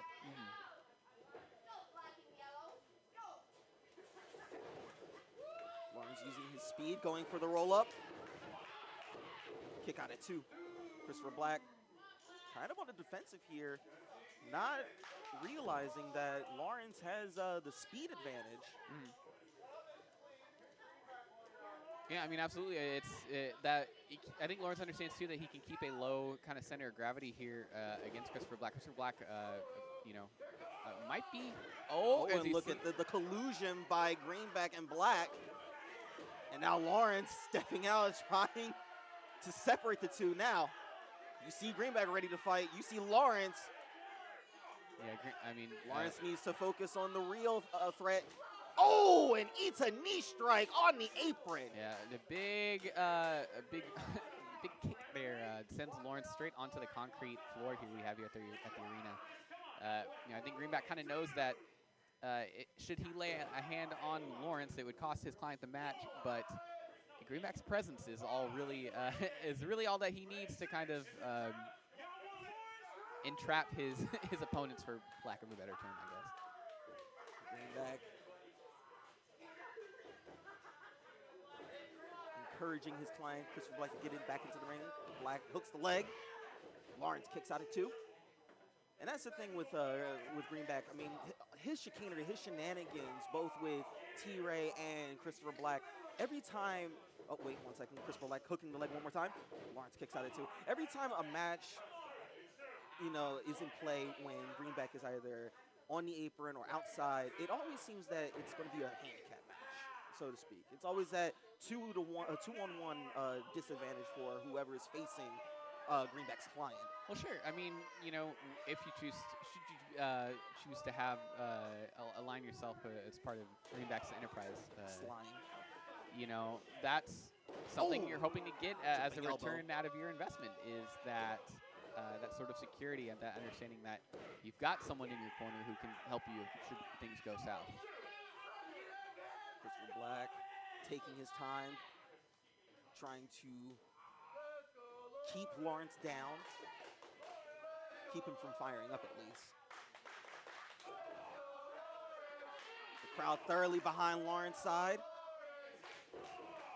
Kick to the midsection by Lawrence Patello. Front face lock.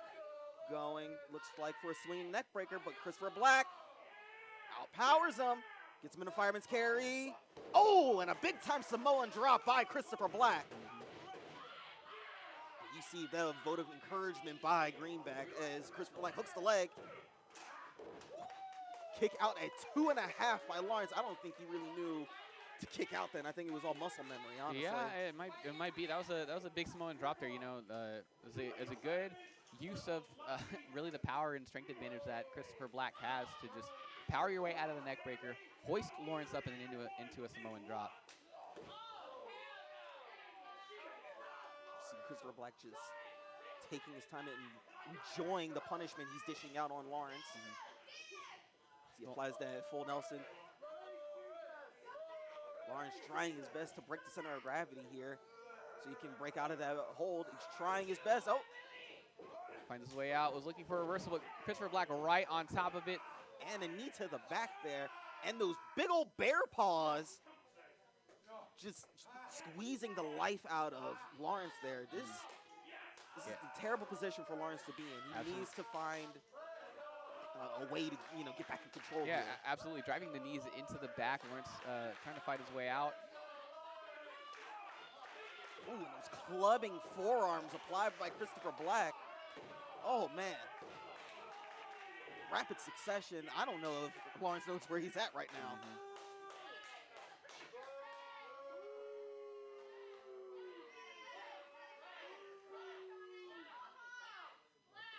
Crowd trying to will Lawrence back to life here. Christopher Black back to that submission applied. Trying to put all the pressure onto Lawrence's neck there. Looked as if Lawrence was trying to tap, but he stopped himself.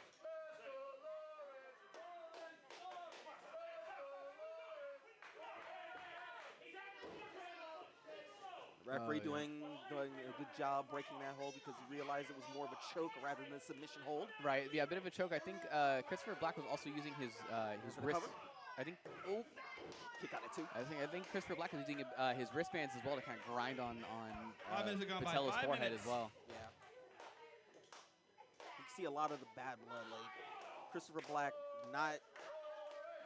usually not being, the lackadaisical, having that lackadaisical behavior and whatnot. He wants to inflict as much pain as possible upon Lawrence here. Absolutely, and I believe Greenback's here to definitely help him focus and get back into that. Oh, Greenback. A little bit of miscommunication here. Yeah, it looks like they were trying to topple Lawrence over the ropes there. Oh, and look at this. Lawrence catches Christopher Black. Rapid succession forearms here. Oh! A little bit of law and order there by Patello as he drags Christopher Black back into the ring. DDT in the center of the ring. Hooks the leg. Lawrence could do this. Oh, kick out at 2.5 by Christopher Black. And you got to hand it to Lawrence Patella right here. He's showing off, showing how much heart he has here at AAPW. He really wants to win this. He wants to end this feud between the two. Lawrence. Oh, Christopher Black reverses the whip. Lawrence ducks the line. Christopher Black ducks the line. Oh, and both men colliding in the center of the ring. Both men are down. Somebody has to make it to the feet, or somebody has to make a cover. Absolutely. Referee JC here starting to count as both men try to find their way back to their feet. Referee at a count of 5. Greenback shouting at his client to get back up to his feet. And it looks like he does first. Oh. Good block there by Botello. Second one. Okay. And now Lawrence firing up. Oh, charges up. Oh, double fist to the face. Down goes Christopher Black. Lawrence now back in the driver's seat. Rolls him through. Black reverses. Oh, Lawrence reverses into the Russian leg sweep. And the kip up for good measure. Lawrence Botello is fired up here at AAPW. Absolutely. See what he can do to try and put him away. Oh, slides in and just chops him a few times in the chest for good measure. The patented 3 count that he likes to do. Oh, waiting for that Russian leg sweep again, but very wise to it. Christopher Black ducks out of the ring. Grabs a breather. Oh, and look at this. Christopher Black grabbing a chair. I mean, he understands that if he uses that chair, he's disqualified, right? Wait a minute. Oh, what's Black this? behind. Oh, my goodness, a low blow by Greenback. Referee, of course, dealing with Christopher Black's chair. The bait and switch, and not like this. Cover 3, and that'll do it. And again, your winner of the match, Christopher Black. Much like internet fiends across the world invested heavily into GameStop, Christopher Black investing again into Benjamin Greenback. Don't put that slime in and the making same. incredible returns on it as he comes away with a win. And as you see, Greenback dumping some of his now useless hedge funds onto the face of Lawrence Botello. I really dislike the fact that you made that reference to the GameStop stock right now. As one of the voices of AAPW, I try to keep my finger on the pulse of everything going on around. While both acts were done in very different areas of the moral compass here, I can really only think of blatant and horrendous capitalism when involved with someone like Benjamin Greenback. You see the referee helping Botello back to his feet. Botello's Trying to explain to the referee yeah, he's like, what come on. happened. He's like, come on, bro. He went low, but Lawrence, a trained referee by trade, he should know. He should know the types of tactics that Benjamin Greenback employs. Oh man. Here, you see, well, probably a little better than a hot dog and a handshake, and probably a little better than his allowance. But one of our students going out here to pick up the residuals left by Greenback. Knowing him though, they might be counterfeits. So don't go buying a PS5 with that kid. Greenback fun bucks. Yeah. Something worth even less than the HEB bucks. Something worth even less than Dogecoin, actually. Yeah, well. All right, y'all having fun so far?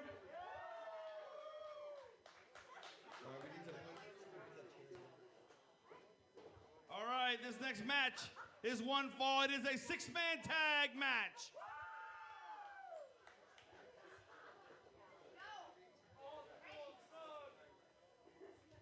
Introducing first, from Eagle Pass, Texas, Alberto Reyes. From Waco, Texas, Ollie Summers. And making his debut from Denver, Colorado, the American Eagle. Alberto Reyes, Ollie Summers, and the newcomer, American Eagle, set to take on Old School Domination. My goodness, this has been quite a great start to both Alberto Reyes and Ollie Summers' debuts here at AAPW. Alberto Reyes almost picking up the win against Manny Domingo. In their singles bout, Ollie Summers actually hitting their Ace opponents. Seidel in their match.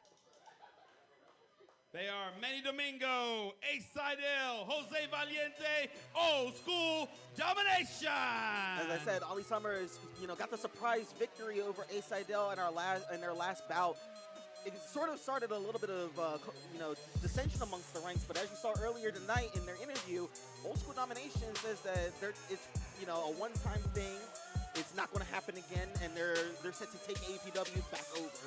Absolutely, and from what we can understand, we do know, of course, that Alberto Reyes, Ollie Summers, and the debuting American Eagle are all, they're all in they all essentially started becoming training to be wrestlers here at AAPW around the same time.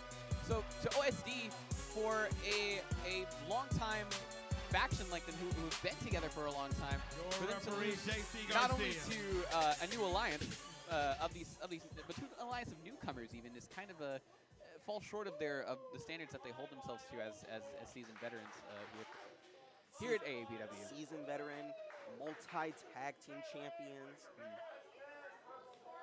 But we'll see here, American Eagle starting things off here for the rookie side. See which member of OSC. Looks like Jose Valiente, actually. Okay, I like this. Oh.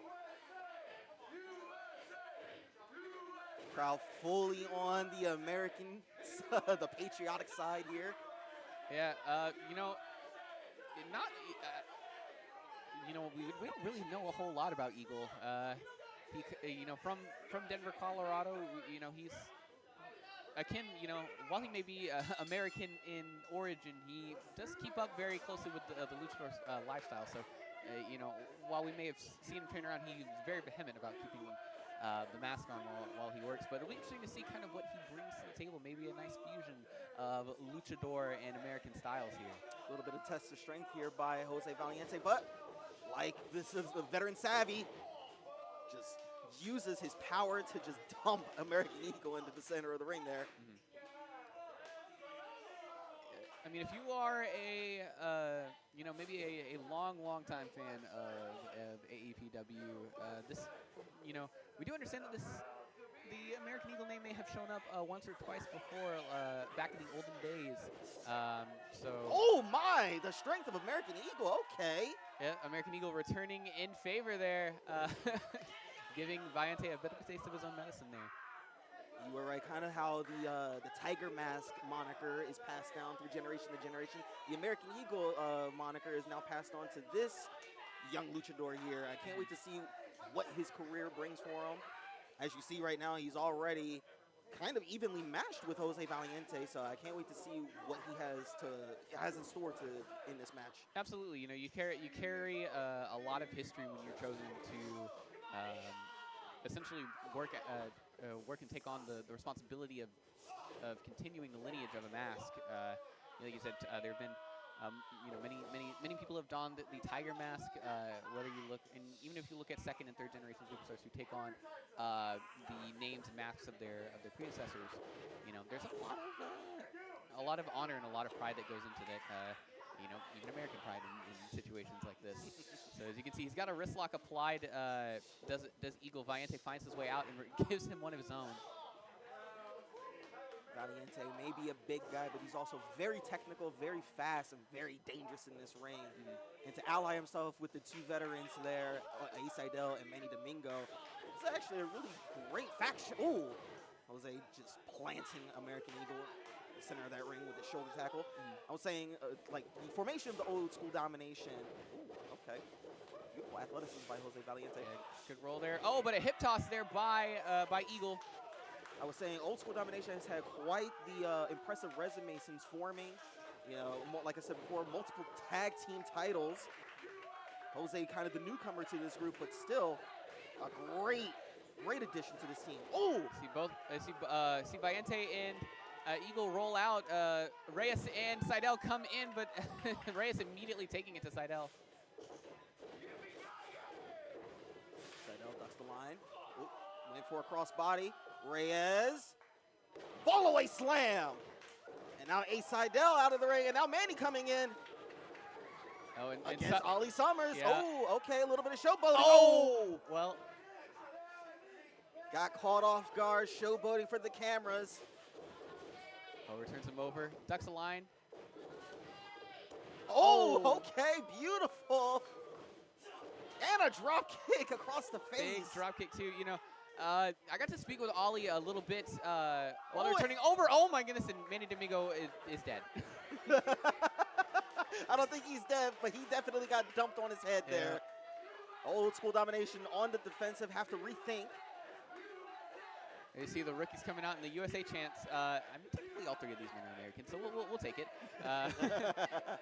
You know, this kind of odd couple trio, I guess is better. This odd trio of rookies here coming together, keeping old school domination on their heels as the faction looks to regroup back in their corner. As we do know, it was good of the referee JC to kind of let everything break down. You know, the seems they really wanted to kind of go at each other, and JC let him have it as the legal men return back to the ring, Valiente and Eagle. It looks like Valiente tags in his partner Manny Domingo. Let's see what American Eagle is going to do. Is he going to tag in one of his partners, or is he going to take on the veteran? And it looks like he will be taking on Manny Domingo. Okay. Yeah, Domingo showing a bit of a signs there that hard fall he took out to the outside of the ring. Kick to the midsection by Manny Domingo. Oh, and a vicious chop across the chest. And another one.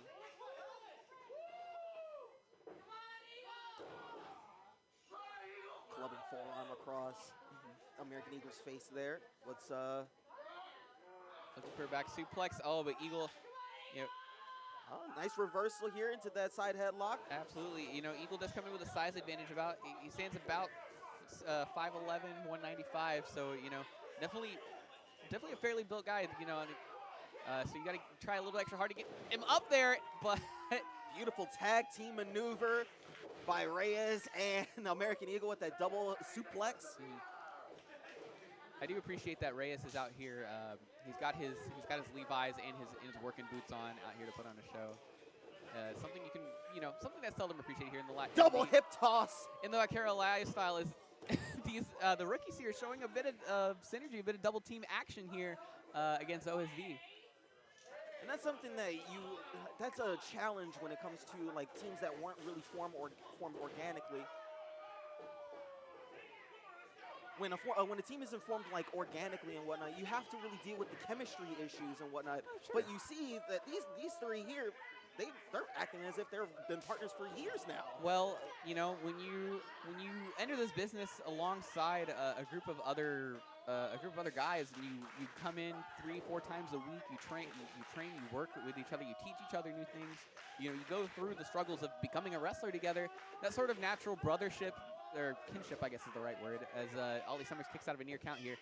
That sort of kinship can just be naturally formed. You know, this is a guy that you've probably spent more time around than your actual family over the past few months or year, however long, you know. So, and to these three guys, this may just be their breakthrough to come in together as Seidel tags in and delivers a great vertical suplex to Summers. 5 minutes have gone by. 5 minutes. Cover.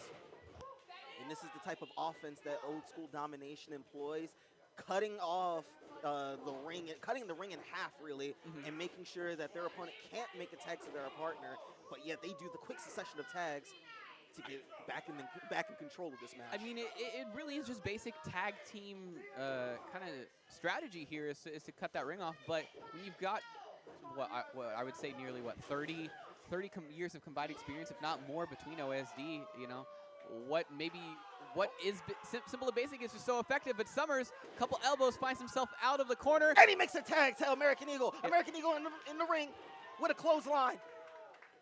And a back elbow. Let's see what he can do here. Whips Manny Domingo. Manny ducks the line. Okay. Using the veteran savvy and the quickness. Oh, in for a waist lock. Tries to bring him over. Oh! Northern Light suplex there by Eagle, floats over. Kick out at 2. For a second there, American Eagle could have picked up the win on his very first match. That's an impressive, that would be an impressive win for him. Tag made by Jose Valiente. Oh, yep. I don't think Oh, I don't think Eagle was, yeah, Eagle was not aware that the tag was made. Again, part of that tenure that OSD has together. Valiente. Oh! Just throwing American Eagle across the ropes. Well, you know what they say. If you've got an American flag, hang it proud and hang it high. And Valiente chose the top rope in this case. You see Jose Valiente just posing on top.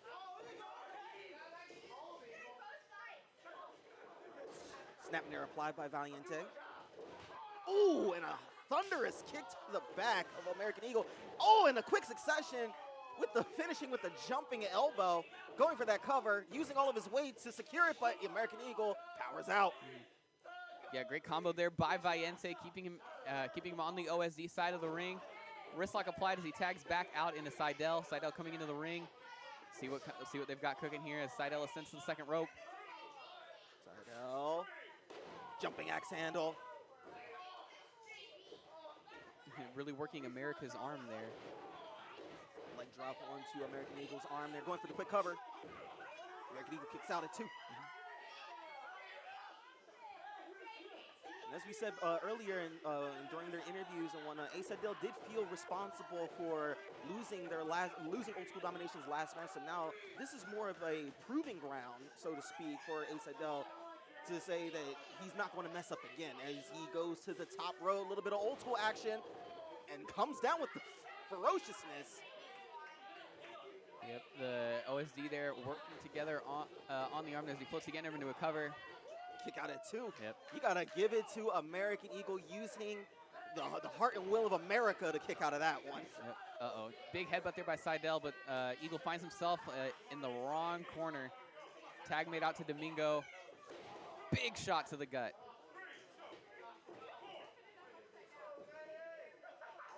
Manny.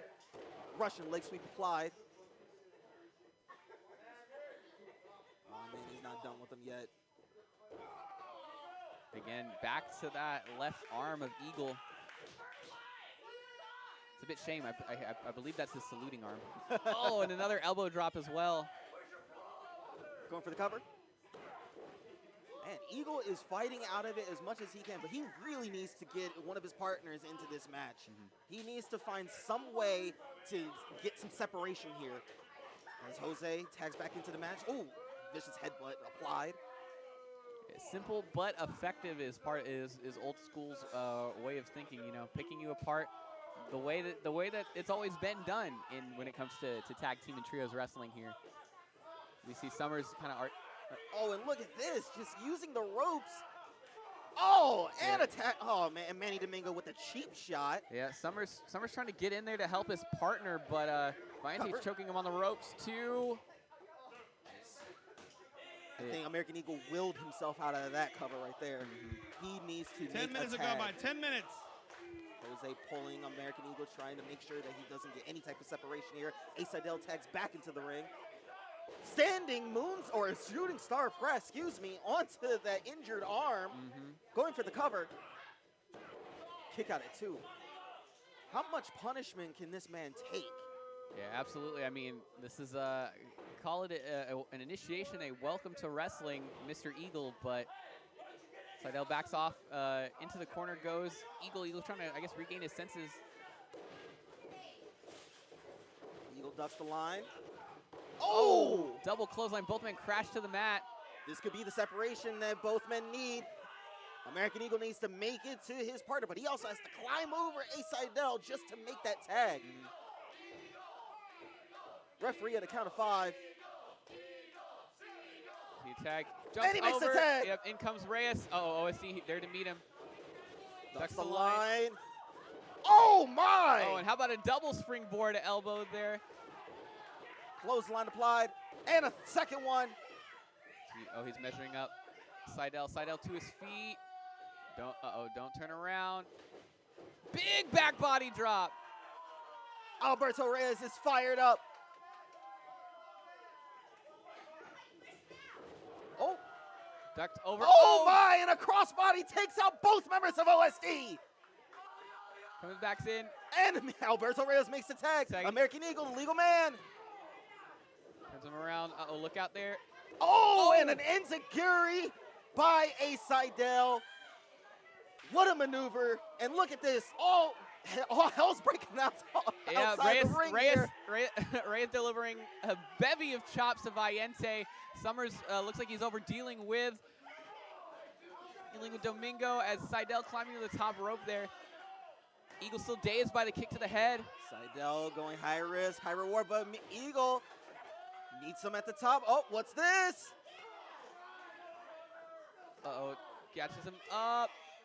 Oh! Could that be it? I mean, normally you'd call it a Tower of London.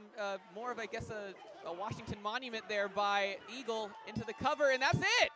American Eagle pins American Eagle! A Seidel! Alberto Reyes and Ali Summers!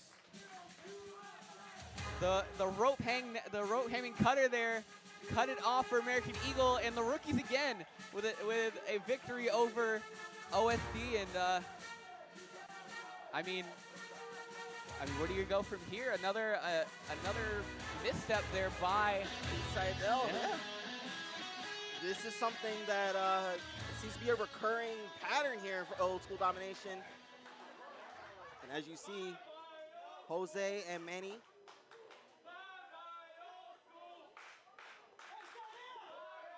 very frustrated with their partner, A Seidel. They said that this wouldn't happen again, and instead it happened again.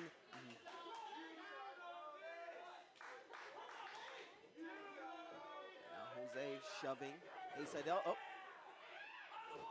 Oh my! Shot from the behind by Domingo, and now the mugging by Old School Domination. What? Jose Valiente and Manny Domingo, I think, are done. I think they're done with A Seidel. I think the wink leak has been established, and you take loss after loss after loss, and even a partnership like Old School Domination has had can fall apart if everything doesn't go as planned. Oh no, what's he got in store? Oh my! Fight back there too. Oh, Valiente handing him over to Domingo. Like a piece of meat, and the 450 for added insult. Well, it seems now that OSD now just a tag team at this point. What does this mean for A Seidel? What does this mean for Old School Domination?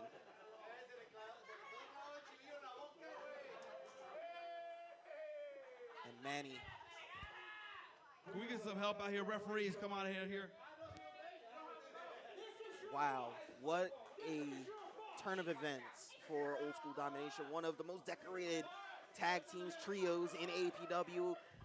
Possibly could have just broken up right in front of our eyes Hey, today. Dorothy, I hope you came back to the real world, because we just clipped your heels for you. That beating, you deserve it. You had it coming. Hey, that's just the beginning. Because next show, Matt is going to teach you what a real OSD member is. He's going to whoop that ass. Wow. Bold challenge issued by Let's Jose give it up for A Valiente. Seidel, ladies and gentlemen. Well, call it tough love, call it a bit of a hard punishment, but I don't think that was tough love. I think that was Ace's, Ace's swan song? Was Ace just fired from OSD? I mean, looks from what we can tell, it looks like Domingo and Valiente want to set a further example next show. So it seems like the blessing of Papadonna, of course, we could see Domingo and Seidel here on February 13th. Seidel at least appreciating the concern there by the fans as he makes his way out, taking that 450, definitely kind of a lose his ribs almost. Yeah, kind of an unfortunate ending there for Seidel's night.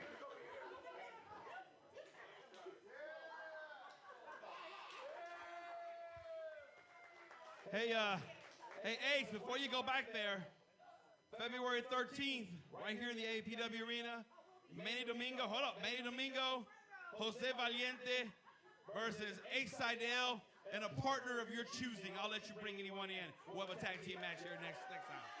Well, there you go. Papa Don's blessing has been applied. I got somebody in mind already. You guys are a bunch of cowards, you fat piece of crap. Oh ho ho! Well, Next show, bring it, you ballless fat donut.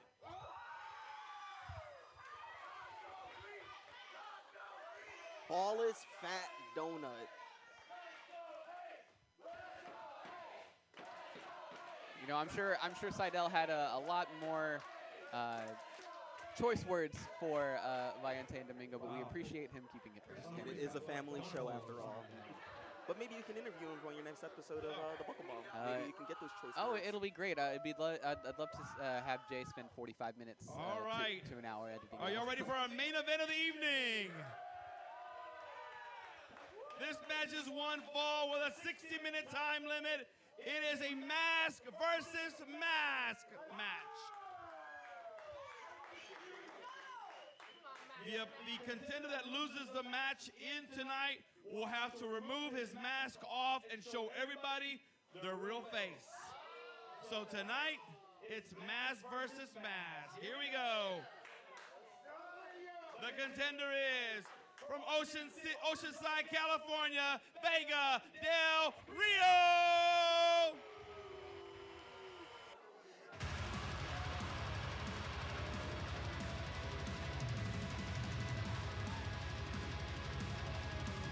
Vega del Rio, powerhouse of AAPW, tag team champion, former AAPW world champion, and just blood in his eyes. Oh man, he is ready for war tonight. And his opponent from San Antonio, Texas, he is one half of the Lucha Legion, one half of the AAPW Tag Team Champions, El Rayo!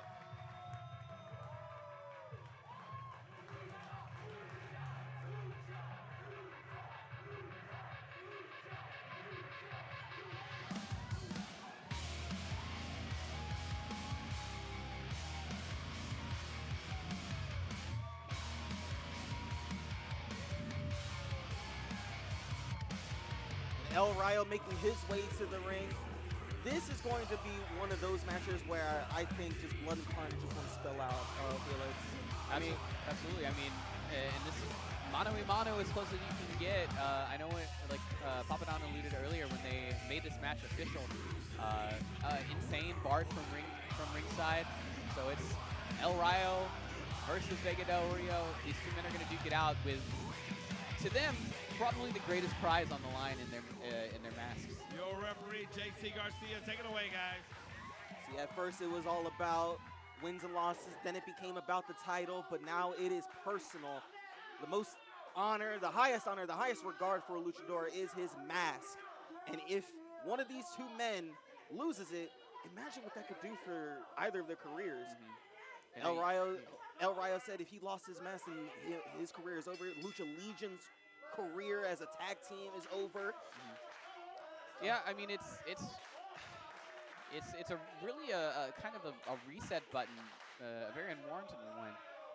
You know, you spend all this time under the mask, building yourself up as a credible threat, and you know, in terms of the world of lucha, you're bottom of the barrel at that point. You know, you've lost your mask, you've got to find a way to claw yourself back out. So, you know, there's a lot on the line between these two men. So it'll be interesting to see kind of what lengths they'll both go to make sure that mask stays on their face. Indeed. El Rayo, a former America's champion, current four-time tag team champion with his brother Insane. Oh, popping right back up, meeting with Vega del Rio. Oh, and a flying thunder chop.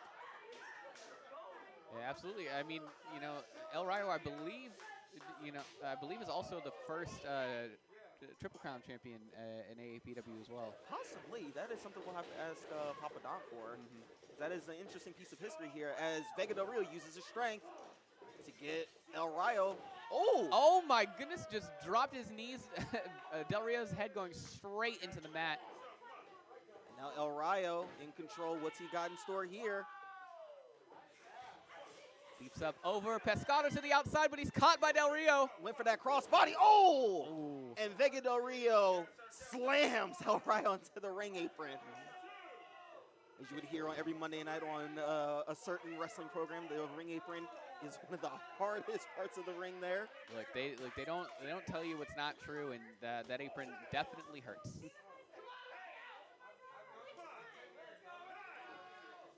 See now to count of 9, and both you see Del Rio just tossing Rayo back into the ring. Front face lock applied, looking for a suplex. Connects with a snap suplex. Vega Del Rio utilizing his speed and power. Kick out at 2 by El Rayo.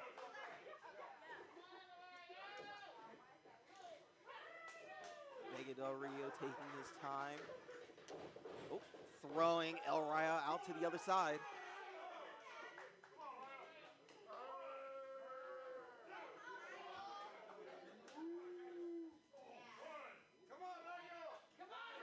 Both men outside of the ring. Vega Del Rio. Ooh, delivers a thunderous chop across El Rayo's chest there. And another one for added measure. Both men brawling on the outside of the ring here. Oh, and it looked like Vega Del Rio was going for a charge. El Rayo back in control. Rayo smart awareness there. Resets the count because he definitely wants to keep it outside. Swings around, boots to the face there. A tiger feint kick, actually, or a 619, so to speak. Yeah. Oh, and a suicide dive through the middle ropes.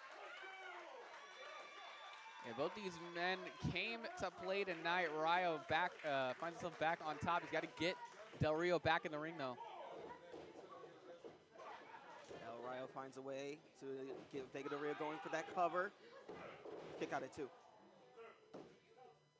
El Rayo knows what's at stake for this match. It's not about, like I said, about wins and losses here. They want to inflict as much punishment, and ooh, he wants to remove Vega Del Rio's mask.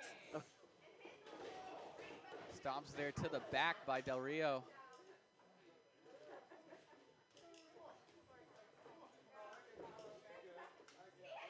Vega Del Rio, ooh, spinning neck breaker, swinging neck breaker, excuse me, applied by Vega Del Rio. And now look at this, going for the, hooks the leg, okay, kick out at 2.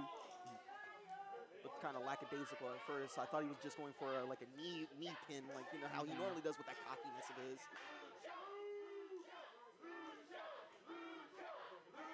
Crowd trying to will El Rayo back to life here. El Rayo fighting his way out. Couple of body shots, face shot. Oh, and it looked like he got poked in the eye for a little bit there. Yeah, I mean, Del Rio's got those nasty horns on him. Yeah. I wonder if that mask was ever regulated to see if that wasn't like a weapon or anything. Those horns could poke somebody's eye out. Look, if you want to be the one to get in between Del Rio and his mask, by all means, go for it. But no, not me.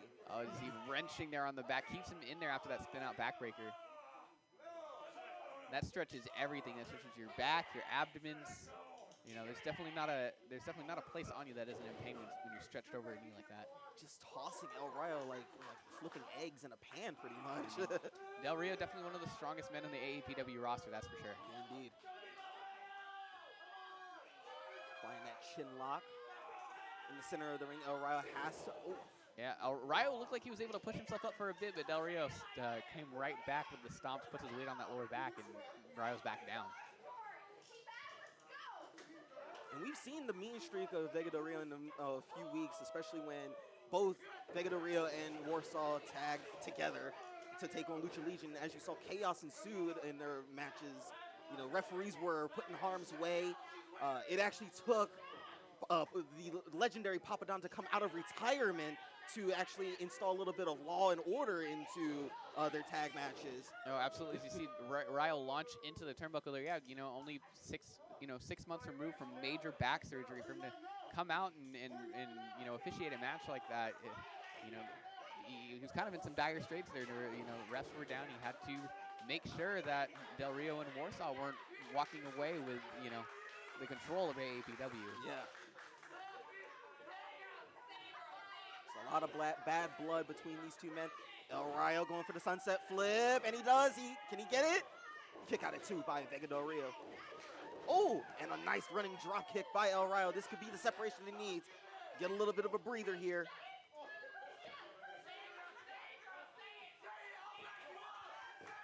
El Rayo going, looks like, not going for the cover. Yeah, just rolling him away from the ring. Rolling him away. Okay, that's very smart, very wise by the veteran.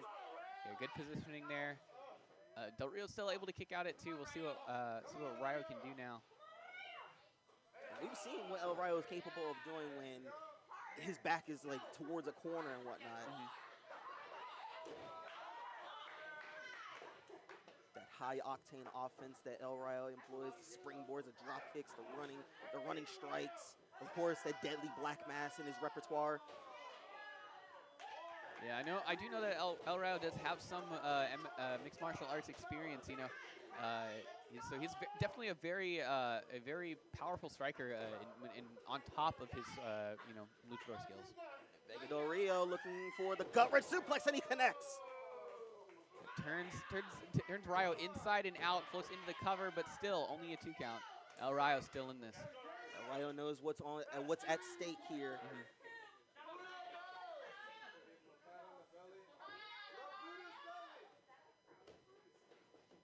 Vega Del Rio is still in control of this match. Oh, looks like he's going for a double underhook suplex. See if he can get it off. And he does! Yeah, big takeover there, too. Again, another big slam there by Del Rio. Again, into the cover.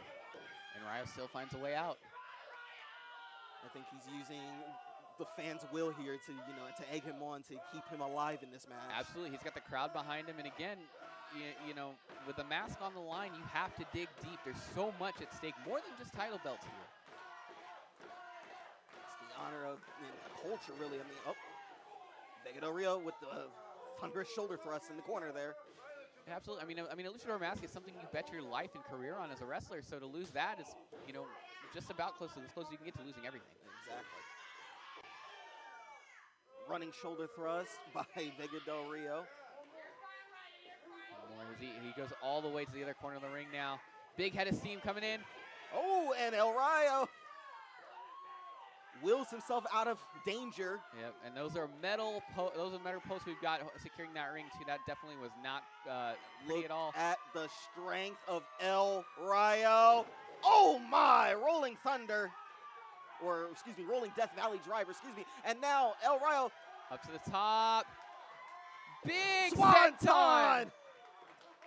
Could this be it? Straight down the middle of the explosive. He rolls over into the cover. 1, 2, 3. Hey! El Rayo wins! Your winner of the match, El Rayo! What a great comeback there by Rayo, and took advantage of the opportunity opened up by that that amazing dodge. Del Rio found himself into the steel post, and like you said, the rolling takeover into the drop into that amazing senton, and Thunder called Del Rio Thunderstruck because now he's now down and out, not only in this match, but now he's got to unmask in front of everybody here as well. Can't wait to see what's under the mask. All right, ladies and gentlemen, due to the rules of the match, Vega Del Rio, the mask needs to come off.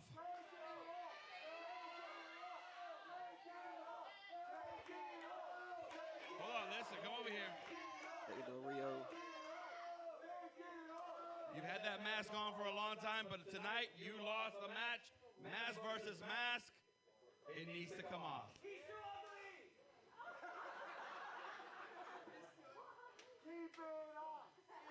Silence there from Del Rio as he reaches forward. Sign of reluctancy, but it looks like he's going with it. Here we go, the mask is off. So, with the rules of Lucha Libre, give us your name and how long you've been wrestling.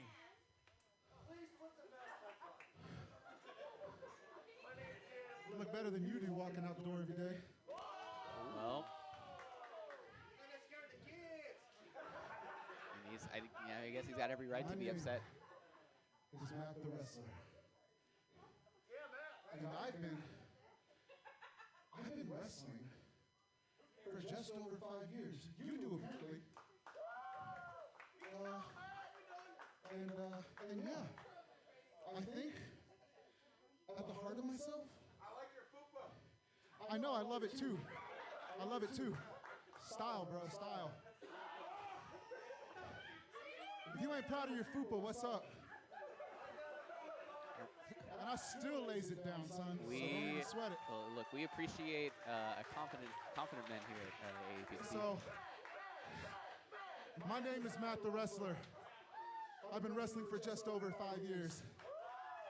And yeah, I don't think I want to be a bad guy anymore. Wow. Ladies and gents, give it up for Matt the Wrestler.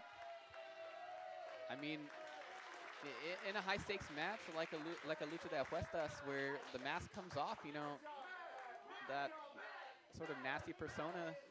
You see both men hugging it out, you know, that bit of a nasty persona that comes with that Customary mask. to Lucha Libre, It's kind now of a big you weight off own your that shoulders. mask, it's yours now.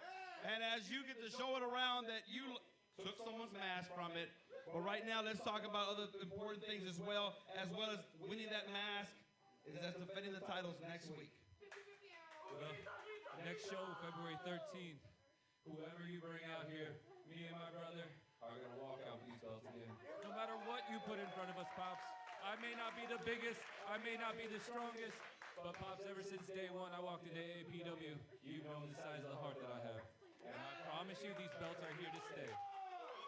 Let's give it up for El Rayo, ladies and gentlemen. What a hard-fought battle between these two gentlemen here. Show great sign of respect. Great match throughout. I have mixed feelings about it myself. I want to make a quick announcement for the show on February the 13th, right here at the AAPW Arena. It's our drag show. The flyers will be going out tomorrow, so make sure you catch it, pass it around. Tell your friends and family about lucha, wrestling here in Austin, and a drag show on the same night. You don't want to miss it. Just announced right now for next show right here, we're going to have a one-on-one match. Christopher Black versus Lawrence Botello, and if Lawrence wins the match, he gets 5 minutes with Benjamin Greenback right here in this ring. That's on the 13th right here.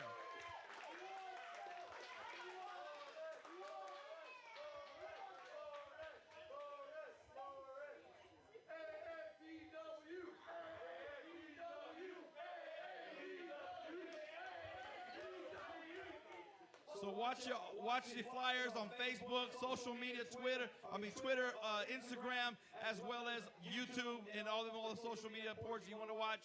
And don't forget our merchandise. We have merchandise, AAPW sweatshirts, sweaters, T-shirts. You want to buy one, help us out here, support local wrestling here at AAPW. Let us know. There's a 15% discount if you call the name Papa Don, which is myself, on the order, and you'll get 15% off to support, help support AAPW. So, guys, thank you very much for coming. Joe, enjoy the night. We will see you February 13th right here at the AAPW Arena. Good night, everybody. And you heard it here. Our next show, February 13th, 2021. Our drag queens are coming back. We've got hard-hitting action, electrifying professional wrestling, and you don't want to miss it. My name has been Eli Freeman. I've been joined here by Felix Rogers. We wish you all a happy and safe night. Good night, everybody. See you in 2 weeks.